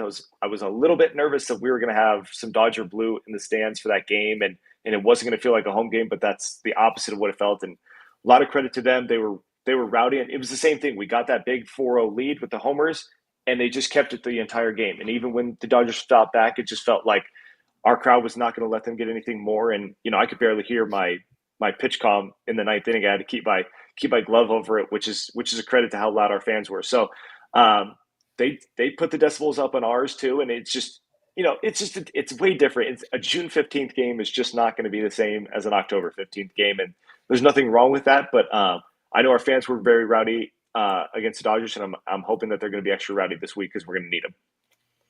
So this is the petty stuff, but it's still fun, and it's been awesome, dude. Like when you guys clinched, I was doing work and it was late and I had it on. I watched like an hour and a half of the post-game show. They covered every single cannonball into the pool. It was fun, It's something that you guys have that no one else has. Like, and it's cool. Like we talk to all year. I get to see you interacting with the guys, like even in the pool. Like, oh, here comes so and so, or like we're waiting for some coach that's like, trucking through the outfield and got to get him through the side gate, the whole thing. So I bring that up because now we get to Arizona. You're going to try to obviously take this series back to Philadelphia. Do you think that the Phillies would try to jump in the pool if they win? And our dudes, I don't remember if it was AJ or Kratz, said that when they were there at one point, they remember what was it after the Dodgers situation years back, and they said, "Do not jump in the pool. Like you're a visitor. That is not your spot." Yeah, that was me. So I believe that. So Our president Derek Hall said that if the Dodgers, he said before our series, now if the Dodgers, the pool will be open for whoever wins. And if the Dodgers win, then there's nobody protecting the pool. Luckily, we were the ones that won. My guess is that it would be open again. And if the Phillies are lucky enough to clinch against us, then that's our problem. And if they want to jump in the pool, they can jump in the pool. I just think it's something unique. It's something different. Those guys have popped champagne a lot lately, but it's something very cool that has become so popular at our place, and we've gotten to do it twice this postseason, and it's just a very different environment than most people just going inside. You just go inside and you pop champagne and you celebrate with your guys, and there's absolutely nothing wrong with that. But the fans were out there, and there's just hundreds of thousands of fans that are out there still cheering, and it's just great to celebrate in front of them and just show them like how appreciative we are with them, and how great, and how just how elated we are that we get to pop champagne and celebrate. It doesn't get old no matter what, and it's a very unique thing to our stadium, and we are going to do everything we can to make sure that the Phillies don't get that opportunity to do that. The pool is dangerous, though. Did anybody hit because they have that little No. seat right there that you can sit. Did anybody catch that when you guys were jumping in? Our 3 MCs jumped in together, and I don't think the one really realized that the handle to walk down to the pool came out quite as far, and she kind of jumped into it and kind of was like, oh, I didn't. And I was like, oh, this is getting ugly. But luckily, all the players and the coaches were just as safe as they could be. Yeah, Would we you guys weren't. Scott. jump No, in, Scott. AJ? I was just saying, if you guys were the opposition, would you? No, feel I was told. We were told in 14 not to do it. They told us so it was a weird situation. We clinched the division the last day, but we were ready to go. We had Wainwright warming up. I was with the Cardinals, Yep. but the Reds beat the Pirates, or vice versa. Johnny Cueto beat the Pirates, so therefore we clinched the division before. Waino was in full warm up mode, and they're like, "Hey, we got it, guys. Don't worry about it." Waino shut it down. That's why they now play all the games at 3:00, right? But as soon as that happened, everybody from the Cardinals was like, "Guys, don't jump in the fucking pool. Do not jump in the fucking pool. After the game, we'll celebrate. You're not allowed in the pool. Stay out of the fucking pool." And we stayed out of the pool. But I would have been awesome. I should have just broke the rules because I'm never going to get another chance to jump in the pool. So I should have just done it. Hey, like I said, if the Phillies clinch against us, then that is their right that they get to do that if they so choose, in my opinion. Now, that's above my pay grade, and I'm not in charge of who makes that decision. But, that we would be celebrating if we got that opportunity. So if we are unfortunate enough to lose 2 of the 3 of the games that we're here, then so be it. Hey, I got one that I know I can get a good opinion from you on. Curious for your take here. Orlando Arcia said some words. Attaboy, good, clean fun, right? And I mean, sure, that turned into Bryce kind of making it an entertainment thing and staring him down and all of that. I thought it was awesome. It was fun. The part to me that got interesting, and we got into it with both sides, with our former player hosts, with current players, with former players, with media members, is what's cool and not. How does it work? Because it's the playoffs. There's a billion people in the clubhouse. It wasn't anything offensive. And even if that is the case, I mean, if there was a fight in the clubhouse, and reporters, there were 50 reporters in there, they're not going to go, don't tell anyone, we're not allowed. So, yeah. I mean, you've been around the league for a while. What was your take when you saw the call out saying oh, media, that's trash that you're taking words from players? Yeah. I understand the Braves were frustrated with how that series went. And so, they kind of, were a little bit on the defensive, but the media has a job and a responsibility. It's just part of the game. And obviously media grows the game. This is why, you have so many players coming on this show, is because we're trying to grow the game because you guys are great. It's the media has a responsibility to tell what's going on, and if they're in the clubhouse, then that that's not your private sanctuary. Everyone knows that when the media is in there, that's a different time period. None of us talk the same when the media is in there that when right before the game when they're not in there. And you need to know that if, there's 100 people in the Braves clubhouse, then that what you say is possibly going to get tweeted out. Now, it wasn't a big deal. It should have been a big deal. They just kind of turned it into a big deal instead of saying well, he made a base running error and ended the game. I just said that. I think the Braves turned it into a thing where the Phillies could use it as motivation. If they would have squashed it, I don't really think it would have been that big of a deal. And that's in my opinion. Now, I wasn't in that clubhouse and I don't know exactly how they felt, or, I'm trying not to get Bryce all riled up. He's already pretty good. I probably wouldn't have taken a shot at him no matter what. We don't need him to be extra motivated, but I just think they kind of turned it into a bigger deal than it should have been. It just really, like, Jake tweeted it out, and that's the end of that. Like, okay, then you just say, like, I said it because he made a base running error, and that's the end of that. But once they turned it into a thing, and then then we have people taking shots at people. It just really got a little bit ugly, and then it turned into a huge story instead of, like, I just said he made a base running error when he did. I agree, Paul. Just, hey, say it with your chest. If you're Arcia, be like, yeah, I said it. He screwed up. What's the big deal? Yeah. Like, I'm sure if I would have done the same thing, they would have been like, attaboy Arcia. Like, it happens all the time. Absolutely. Hey, you've been in a clubhouse before. I've talked trash about a player making a mistake in the game, like, whoa, we won a game because of that guy. That's true. Like, I mean, people have probably said it, like, thank goodness Paul didn't have his stuff today and we walked him off. Like, that's just part of the game. Like, if you're gonna say it with 100 media people in there, like, you got to think somebody's going to say it. And if you don't want that other person to hear it, then you probably shouldn't say it at all. Like, there's plenty of opportunities with you and just the guys to say whatever you want to say. And that wasn't the moment. And I'm disappointed that they really took offense to it, because I didn't think that the media did anything wrong. I didn't really think it was a story until they made it a story.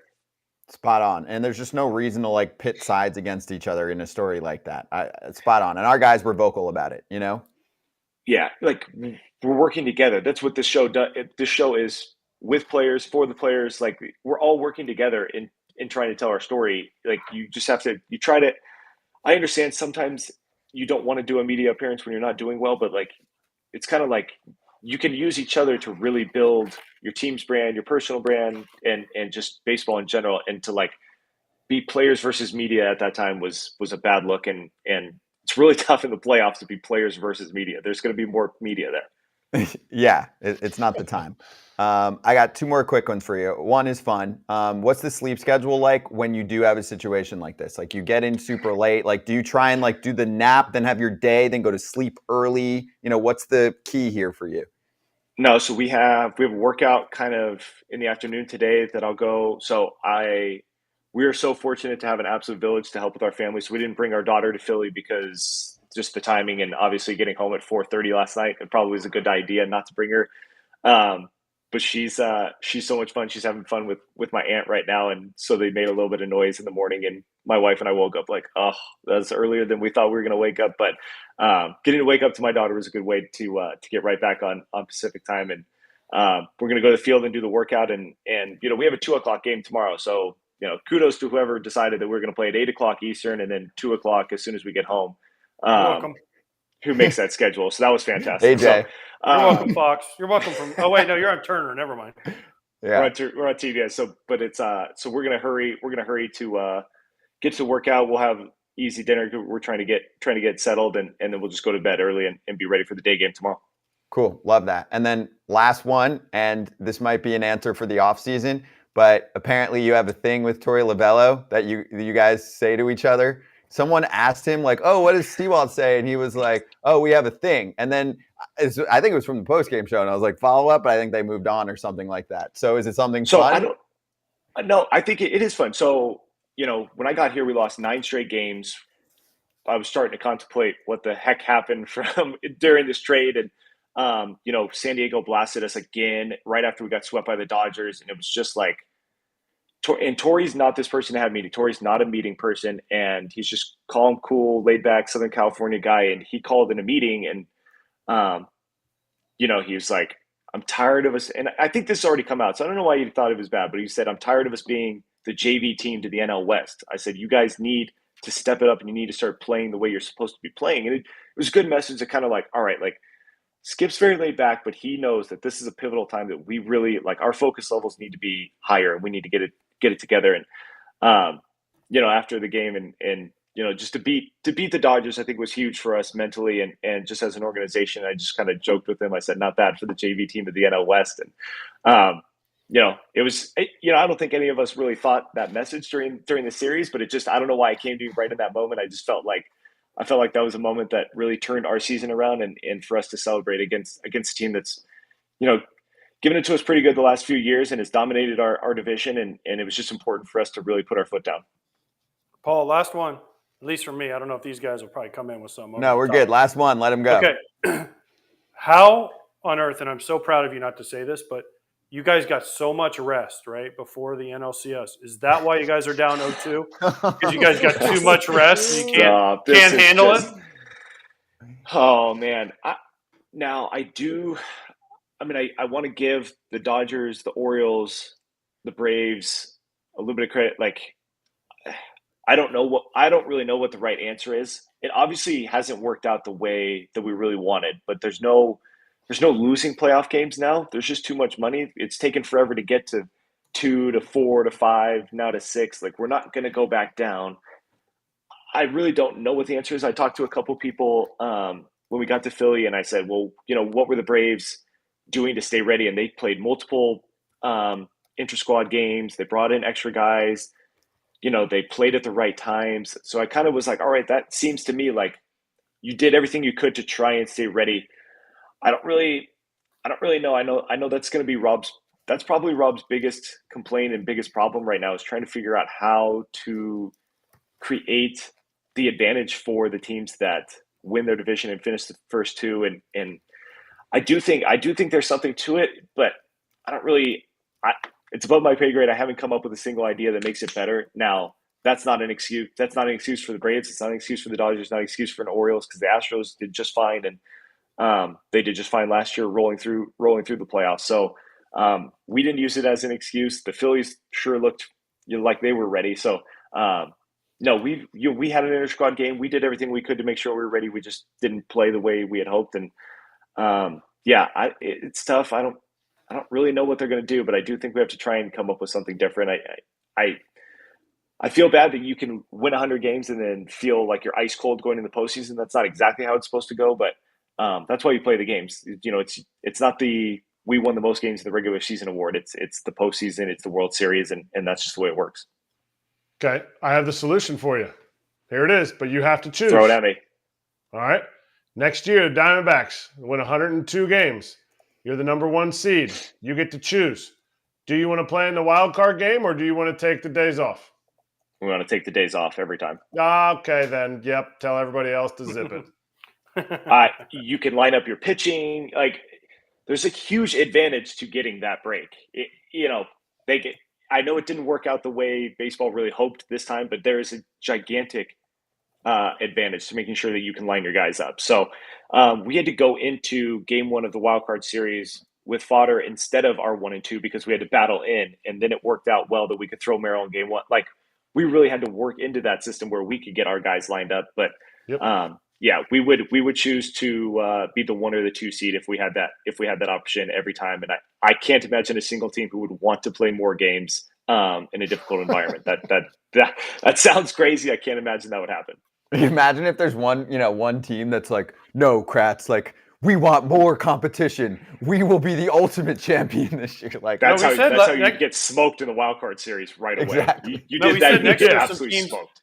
Some teams, so they don't need extra rest. We said last night are going to lose on purpose at the end, so they lose the division. If they have, like the Braves, like they get right to the magic number is 1 to clinch the division, and then they'll just lose every game, so they let the Phillies pass them, and then they're the wild card team. That would be quite the choice. That would be quite the choice. That would be bold, and I would be. You can ask the Mets how they felt about not having that break last year, and then they lost in the wild card series, even though they led for 185 days. So. Every single person will choose the bye and getting to play your first 2 games at home with your 1 and your 2 every time. So, it didn't work out. Hopefully we can figure out a better solution, or maybe people just need to do a little bit. Maybe you just need to tweak how you respond those 4 days, and we'll see how it goes from there. Yeah, my only thing was, just because you haven't maybe seen it, was I'm like, just give me 1 day sooner. So. Wild card plays Tuesday, Wednesday, maybe Thursday if there's a game 3, and you play on Friday. You travel, you hit the next city. It's also for business purposes because we didn't have any games on a Friday, which is a prime time for games. So there's no football on the weekend. It just felt weird. It was like we never had games scheduled for Friday. The playoffs just started. People are dying for playoff baseball. I just didn't like that.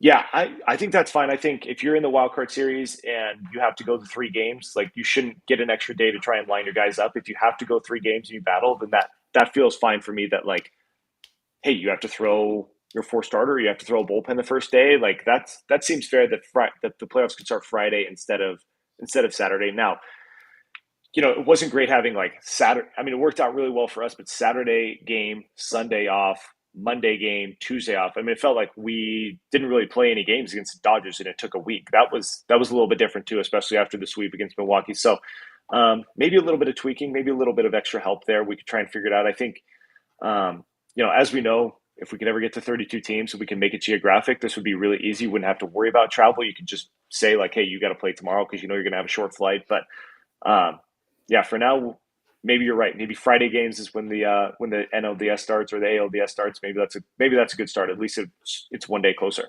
Yeah. Oh, and we'll get into East West and all that. We'll have some good off-season combos. I'm sure we'll piss some people off, but I'm all for that too. So, Paul, go do your thing, dude. Yes, exactly. Go do your thing. Go get them. Have fun. We'll be watching. Go crush it, and we'll talk to you afterward.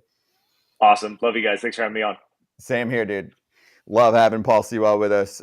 Great closer of the Arizona Diamondbacks. We've also talked about the bullpen, which we got into a little bit with him, but in general, not just having a guy to close out games now, but to be able to, bump the high leverage roles down a notch and extend the bullpen has been a huge, huge game changer for the Diamondbacks, which we'll talk to him more in the offseason about it, but that was freaking awesome. Great to have someone on like that. Obviously, Paul is one of the best interviews in the sport too, period. I've mentioned earlier, I've done a good amount of article and podcast interviews lately. Some of them will come out soon. And, sometimes they're asking me who are the guys that you guys interview that you feel like need to be on a show like this so people can hear from them and how interesting and smart and thoughtful or crazy. I'll bring up Ratty Telez is this is what it's all about for me. So I love that. Just throwing that out there. The one other thing I'll throw out there is there is a little bit the past couple of days, just because I like to be real with everyone. There's a little bit more of troll action going on sometimes in the comments, which happens. There's also some people that are probably frustrated about their teams, but I'll just bring out, I won't even throw out the names, but, and most of the rest of the FT fams stop, but they're oh, you're bringing on players. What if they're giving away strategy? And also oh, you had Lance Lynn on and he didn't do well. That, one person basically saying don't bring on players in the playoffs. I'm there's a clip from a few days ago that you should watch. It's the opposite. Because you think Lance Lynn talking to us for 15 minutes is why the start didn't do well. Guess what? We'll ask Lance that in a few weeks. He'll come on and he'll say, you're a fucking idiot. To whoever said that. He will straight up say that. It'll be it has nothing to do with anything. Plus, I was mentioning, I'm Harper and plenty of dudes have been on a million shows over the last few days. How's that going for them? They're doing all right. They're doing okay? But I see. I mean, that's the thing. Wasn't Harper on McAfee the other day? I thought Harper wasn't he on McAfee the other day? And, yes, he was. And here's my question. It's the same people that blame the broadcaster for saying, hey, there's a no-hitter watch. Oh, yeah, and I'm sure the dude on the mound heard that. I'm sure the person on the mound saw the fucking tweet from a random person when that used to be a thing. Oh, you jinxed it. If it's fun and it's funny, it's great. If you're actually being serious, you're a clown. So if both teams do interviews and show off how cool they are at a time when the whole baseball world is watching them, then one team's going to win and one team's going to lose. Right? Usually, isn't that what happens? One team wins and one team loses. Isn't this their time to shine? Isn't this the time for the Diamondbacks guys to get their guys out there and show? Totally. Also, was there not something called FT muscles throughout the year where dudes came on and things changed, and it wasn't BS? There's other shows that throw that out there sometimes, and it's fake because they'll just pinpoint one dude out of 10. We had a pretty strong track record where a guy would come on. Next year's locks. We need to have AJ's locks, my locks, Scott's lock, whatever guest we have on has to be a 2-day lock post appearance. Remember, even some specific things that I feel like you guys can point out that other people can't. You're yo, Bregman, you going to steal a base? And then didn't he steal a base like a day or two later? That day. That day. Yes. That night. Incredible. And you That's know how good many he shit. ended up having on the season? 2, 1, 3. I was gonna say 1. It'd have been better if it was 1. That's good. I like that. So just throwing that out there. This is what we're trying to do. Real Players helping conversations. players. Yep. We have never once brought somebody on to be like, man, I hope we can hurt this guy's chances. No chance. In fact, the opposite. Like, hey, if you don't feel comfortable, it's okay. Like, we'll have you on another time. People want to hear from you. Mm-hmm. We want to hear from every single one of these dudes. I want to hear from Alec Thomas again. I want to hear from all these guys. And we had Jace on. Listen, think about Jace. Jace Peterson came on. He's not even on the roster. Paul Sewald just came on. They're down 0-2 in the series. He wasn't afraid. He's been like, pretty yeah. good in the playoffs too. But he's like, do you think it matters? It doesn't affect anything. You know, to these teams that are like, hey, we don't want to have our guys on because it distracts them. Bad for me. It's not gonna work. It's not gonna work out if this show distracts you. Yeah. You're not doing a 3-hour podcast. Not even that. You're not. It's not like we're asking you to, give us the meaning of life. We're asking about, why is your slider so nasty and why are you hitting homers? Either way, it might be helpful. Max said, "What's your pick for tonight's game between the Rangers and Astros?" So we did our locks, but I didn't pick the winner, and partially on purpose because I didn't feel comfortable on my lock. I had other things I liked better, but what do we think is going to happen in this one? Do you think the Astros grab a game? I do. I think this could be the game. I think even if Max is pitching well, it's hard to see him going as long as the dudes in the first 2 games for the Rangers. Maybe this actually turns into a little bit more of a battle of the bullpens. Astros get out of the home cooking that doesn't taste good for them for most of the year. So I could see it. I could see, 5-4 or 6-4, 6-5, something like that. Stros. What about you guys? Yeah, I think the Astros win. Score. I feel like 5. I'm gonna say 5-4 Astros. I mean, I have the Astros. I really like that. I really like that Javier coming on, and I think it lines up for them to win this game. Okay, there you go. And I think I was just looking at the over. I don't know. I feel like 10 is going to be a lot, but I could see a 6-4. I could convince myself into a 7-5 game. That's why I bought it down a lot. I bought it down to 5.5. I placed a bet because that was the game I was traveling. I watched it on the plane. What was it? Oh, the 2-0 game. I was debating Rangers money line, and I was like, maybe it's close. I'll go plus 1.5, and I'll take a short over. It was I think I took 4.5. They won 2-0. So I lost that little parlay. Should have just went Rangers money line. So yeah, that's how it works. No, I feel that. You've been there, Kratz. Are you talking? Am I talking? Can you hear me? Can't hear you. Okay, that's cool. Something changed. Yes, but you look great. We spoke to David Ortiz right before the show started.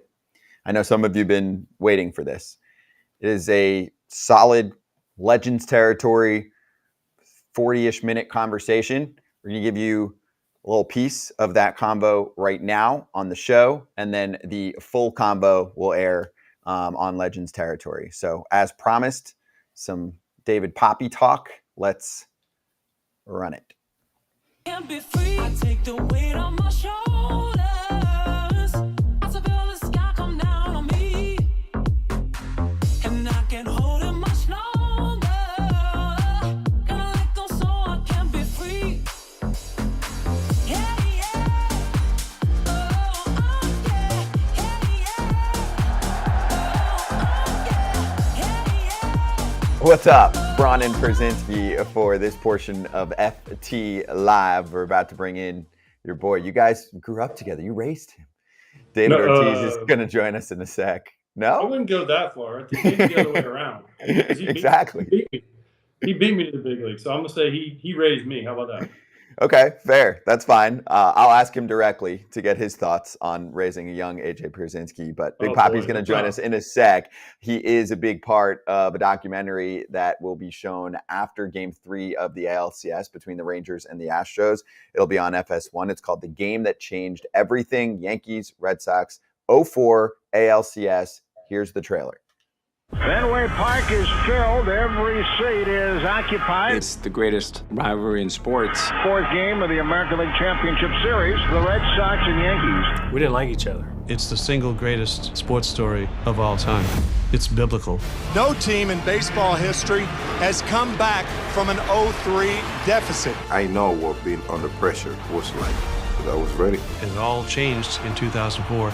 Game 4 just changed everything. Yeah, that's when my memory stops. This game in itself is a story. Ortiz into deep right field. All right, it's happening October 18th today, following Game 3 of the ALCS on FS1. Let's get into it with your boy right now, AJ. Big Papi joining us on FT Live. How you doing? Look, you raised a monster, a media monster now, Papi. I'm telling you, man. I mean, that's life, man. I mean, you start things up at one place, and you never know what the next step is gonna be like. But AJ and me, we go way back. Hey, David, forget about me. The fact that you're on TV with your sorry ass accent and all the shit you talking, the fact that you haven't got kicked off TV is way more crazy. Hey, that's what made me special, by the way. Talking all that trash out there, you know how it is. You know me. You know me better than anybody. I know. Hey, we need more of it. So let's start with the doc first. So how fun was it for you to relive the memories? Obviously, people probably ask you about 2004 almost every day of your life, but to put this all together, I know it's coming out. Are you excited to watch it? Have you seen it already, or they're making you wait like everyone else? I haven't seen it. All I know is that at some point they got me into the conversation, basically talking about part of the everything that how it happens, but I haven't seen anything. I can wait. I can wait. I want to see this because I remember this whole deal. I remember thinking, because I knew you, I knew Johnny Damon, I knew Wake, I knew Bronson Arroyo. It was like you guys were like all the guys I came up with. Minkiewicz was on that team. Right. There was all these dudes I knew from like Mark Bellhorn, I knew from my high school. Like all You these got all guys. your boys there. You got all your boys I'm like, there. damn. And then you guys go down 3-0, and then all of a sudden, some guy steals a base who no one's ever heard of, Dave Roberts, right? And Millar walks all he did was walk, but he takes all the credit for everything, right? And then, Bill Miller gets the hit, right? Then you come up, get the hit, and then it was just rolling. Because you guys, if you remember, y'all got crushed in Game 3. It was like 25-4 or something. Bro, it was like fireworks. I remember I was actually day before yesterday, we were talking a little bit about it on the show.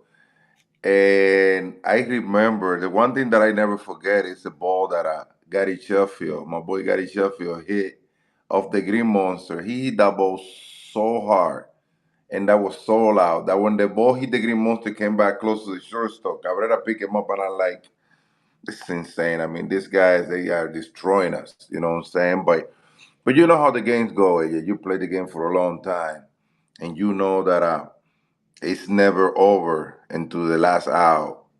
It get to be done. So we battled through it. It was basically David against Goliath. You know what I'm saying? Goliath take off at the very beginning, which he was damn, but we figured it out. We found a way. Now that I have been working for Fox for a long time, and I basically get caught off in the moments during the playoff.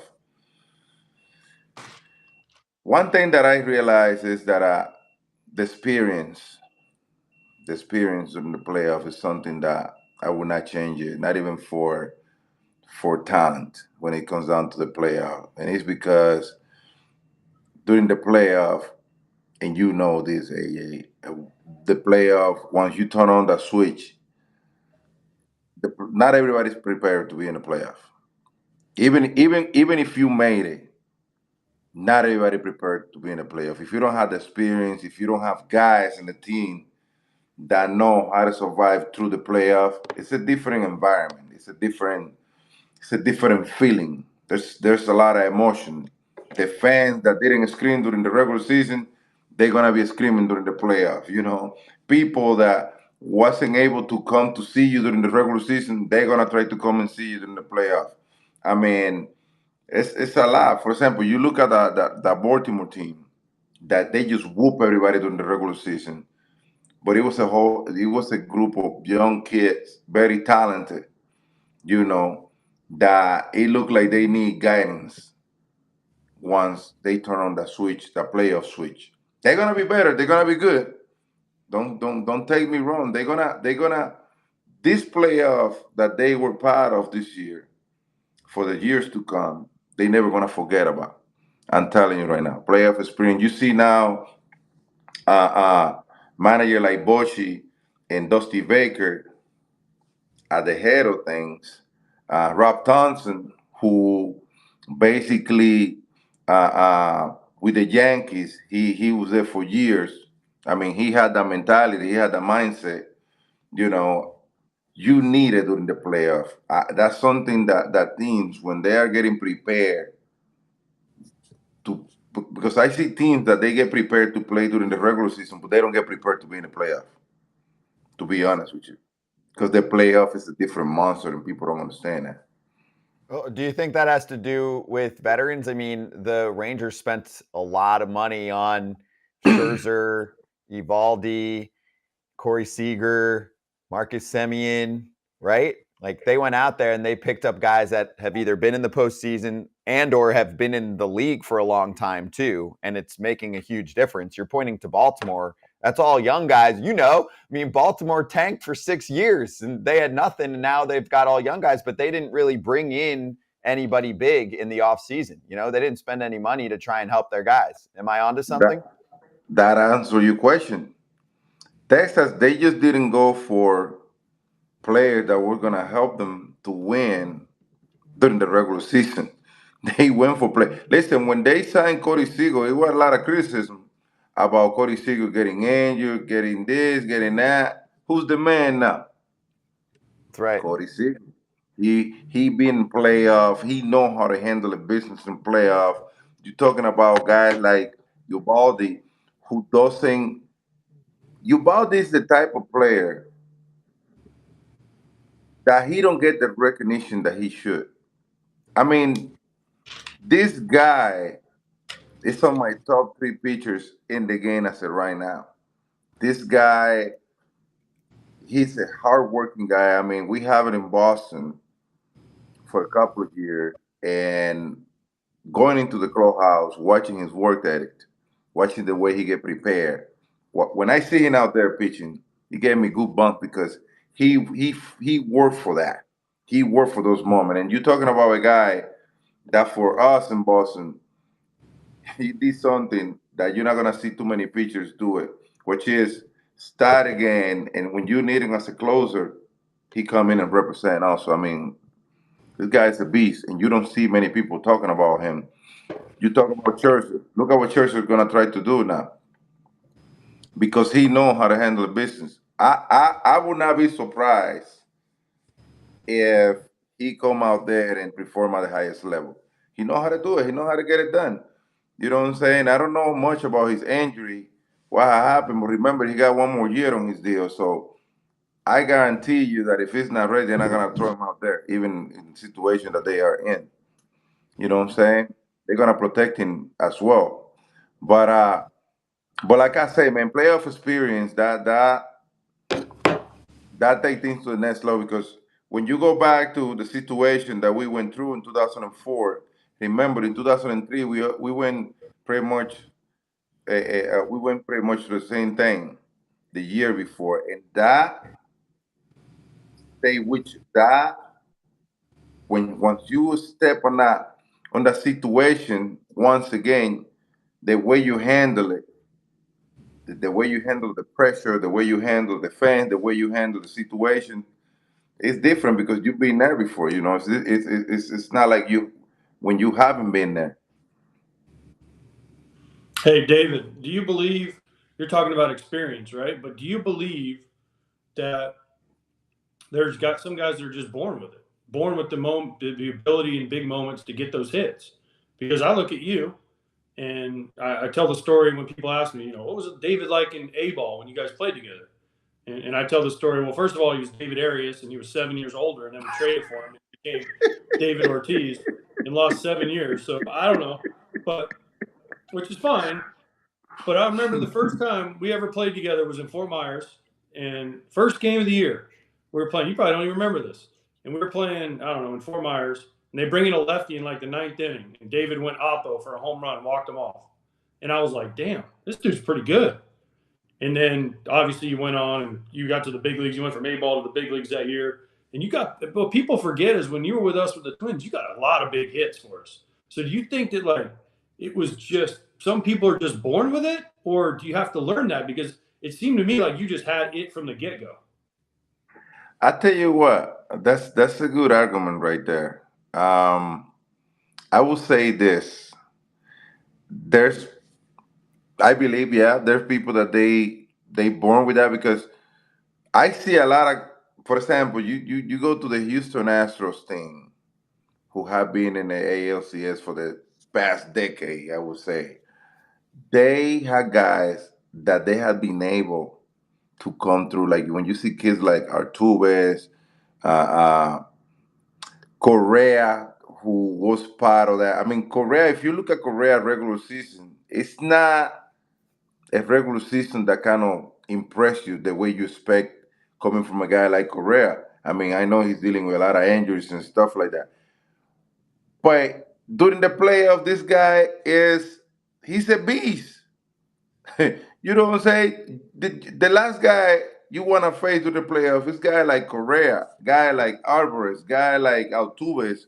You know what I'm saying? But not everybody is able to come through like those guys. So yes, I agree with you on that. There's guys that they get to be born with.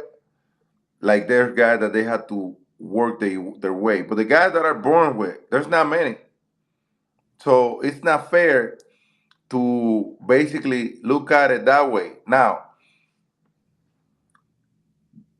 the game, the way you approach the game, the way you get prepared for the game, it all depends what organization you're playing for. Because when you play, for example, when you play for a team like the Phillies, you know that the fan base down there, they let you know what's up. They let you know what time it is.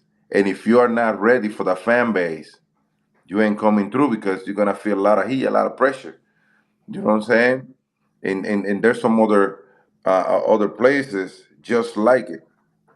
And I play with guys that during the regular season they were fine, and once the playoff kicks in, it was a different type of way for them. They feel like all eyes on them, and they couldn't perform. You know, I don't know if you remember that one World Series where I basically reunited the team and I start talking to them. You know me, yeah. I'm always observing everything. I'm a guy that I want to win. That's all I want to do when I play. I want to win, and I will do whatever I can do for my teammates to just get them lined up, so we can all go to the promised land. You know what I'm saying?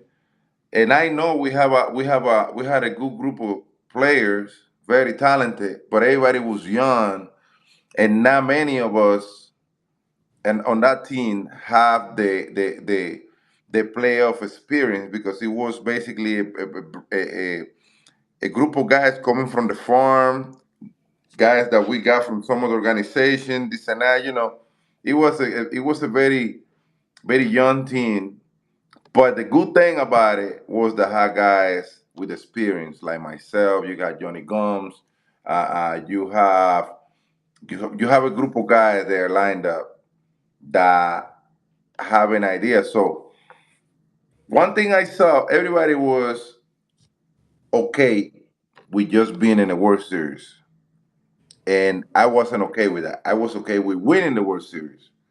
That was my goal. That was my thing. So the good thing was that I was a leader in the ball club, and the guys want to know what I had to say. And I used that at the moment to take advantage of the situation. And thanks God, everybody agreed with what I had to say, and everything just changed from that moment and up. But you need to have those players that had that type of experience, especially during this time of the year. Otherwise, it can turn down to be critical. And what did you say, like, to players in that situation? Would you go, hey, guys, it's World Series or bust? Like, even when you're there, like, this season is a failure if we don't win this? Because now I think about you getting to spend some time with Derek Jeter, and I want to know who's giving each other more shit about things in a second. But, he was always like that, right? The captain was always like, yo, World Series or this season sucks and it's a big failure. So did you take a page out of his book, say, with that 2013 team and be like, yo, I know that we're, exceeding expectations, but if we don't win, this is a failure? Well, I gotta really tell you that my first line going to the guy, I basically told him, you don't get to the World Series every year. You know what I'm saying? I mean, I'm seeing you guys comfortable with being here, which is fine. But at this stage right here, you don't get here every year. You know what I'm saying? I mean, it take a minute. You have to whoop everybody to get here. And once you're here, you want to continue whooping. You don't want to stop, because the one thing that I always was concerned about, it was going to a World Series and coming out in a second place. That, I tell you what, I don't think I catch up any sleep while I was in the World Series, and it was because of it. I can't imagine how does it feel to go to a World Series and not winning it. I can only imagine.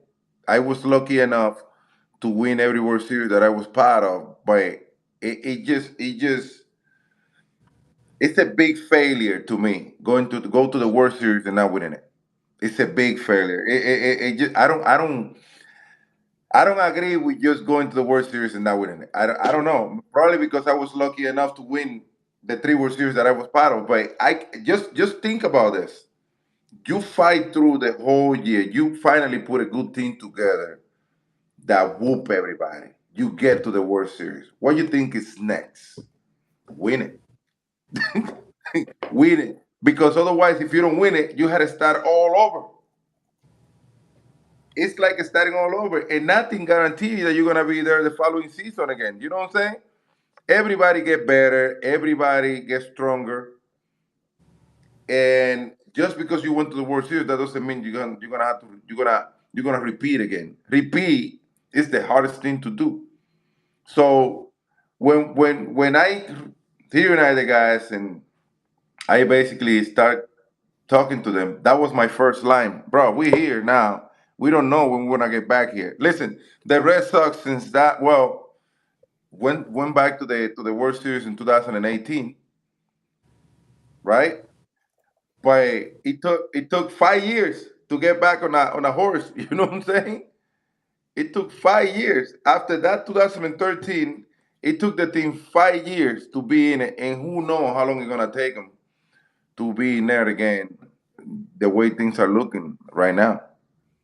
So, I want to get back to Jeter for 1 sec, because you're working with him right now, and it ties into this documentary, because he had plenty. He got enough. He got enough winning, enough rings, all that shit, right? This doc that's coming out is about you guys and changing the complexion of a franchise, right? Snapping a ridiculous slump that went for so long, and then introducing winning. I mean, it wasn't just 2004. That kicked off all of the success that you had in your career. So fast forward to now.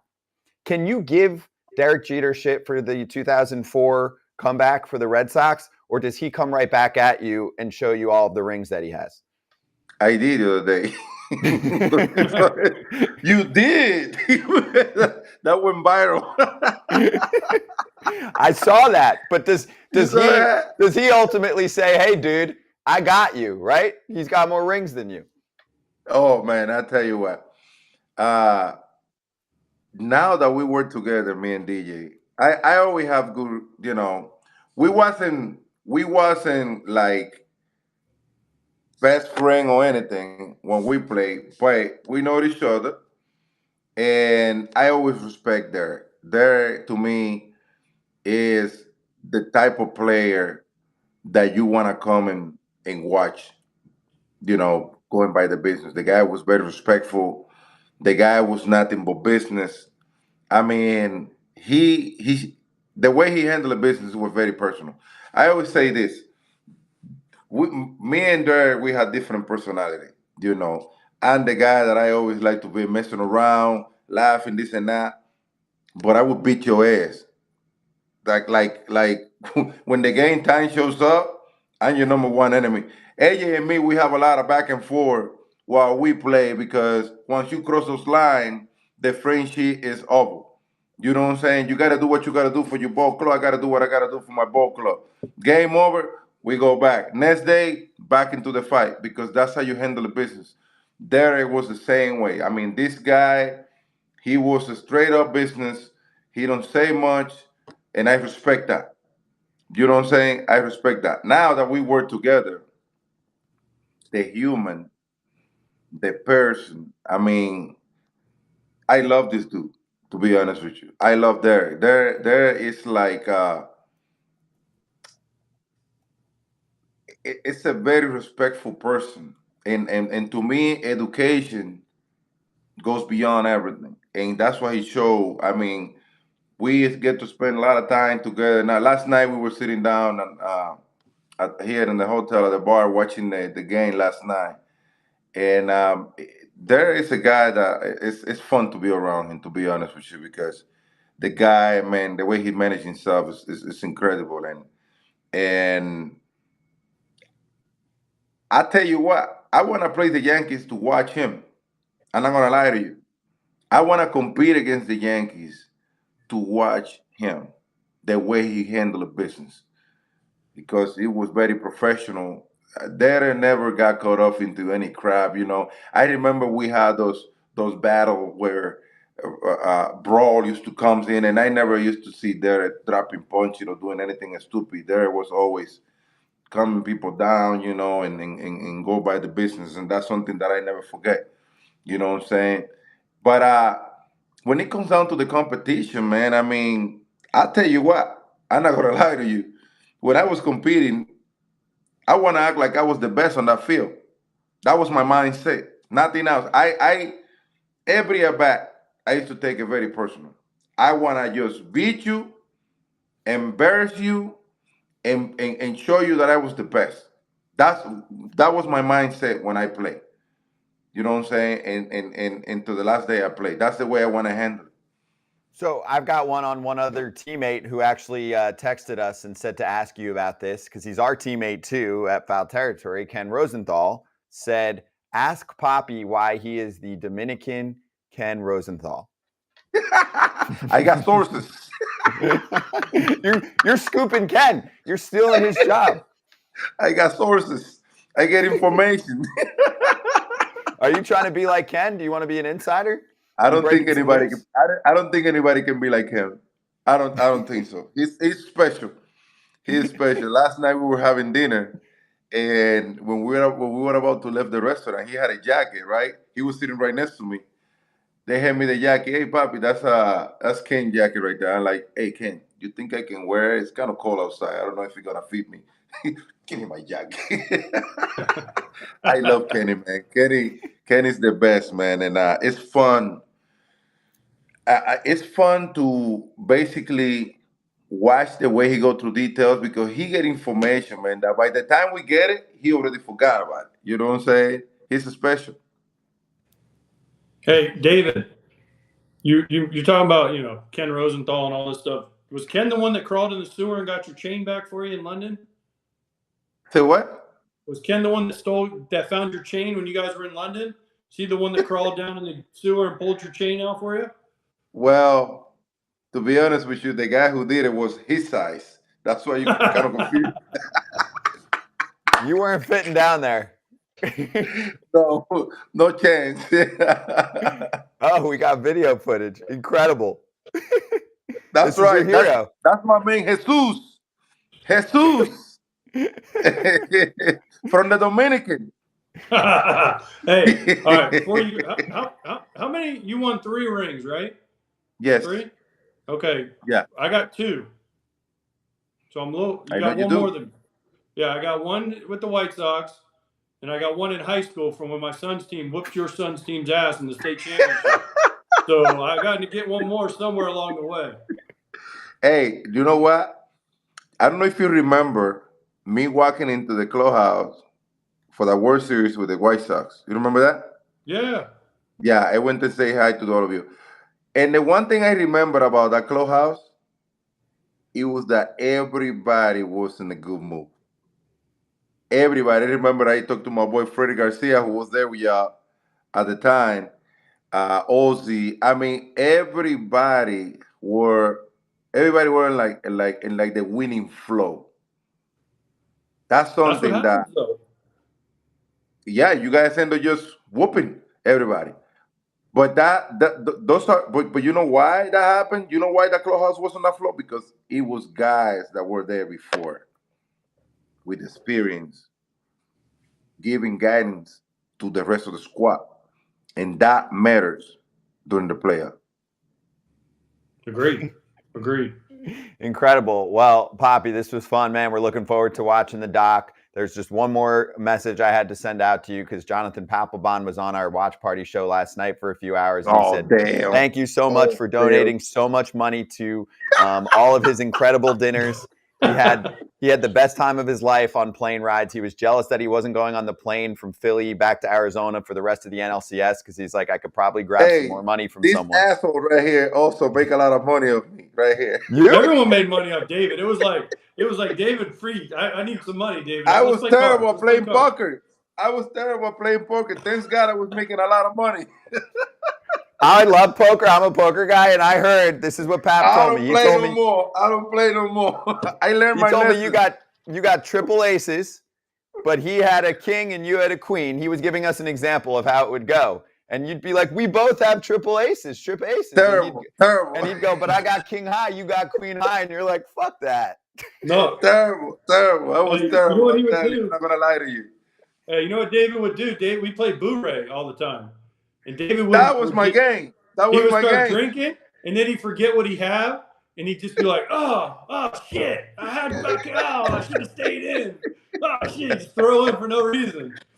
Hey, I tell you what, man. I had so much fun playing with all these guys, man, because we basically came all together, and we were like a family. I remember one thing about AJ that I never forget is I was struggling badly, and I wasn't even playing. I was just going through hell, and I was with the twin at the time.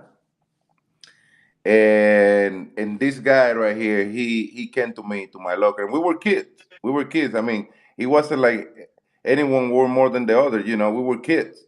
And I remember AJ come to me and give me that pet talk, and it made me feel better about myself at the time. I don't know if you remember that, AJ. You came to the locker and basically give me a really good pet talk, and it's needed though. I did that. You have no idea how many times I did that with teammates and stuff like that, because that's what the game is all about. You always need to have people that care about you as much as you care about them. You know what I'm saying? And you see the relationship that we still have 30 years later, and it's because the way we handle the business when we play. You know what I'm saying? And that connection always gonna be there. That's awesome, AJ. Good shit, man. Well, Papi, this was great. We appreciate it. Let's show it one more time so people can see right after ALCS Game 3. Yankees, Red Sox, 04 ALCS. It's called The Game That Changed Everything, and it's premiering right here today. After the game, that'll be on FS1, and you can see, stories from and combos with all the big boys that were involved. Papi, thanks. We're excited to watch it, and obviously, I'm sure you are too. Kick back and have a few beverages and watch it and reminisce. You already know.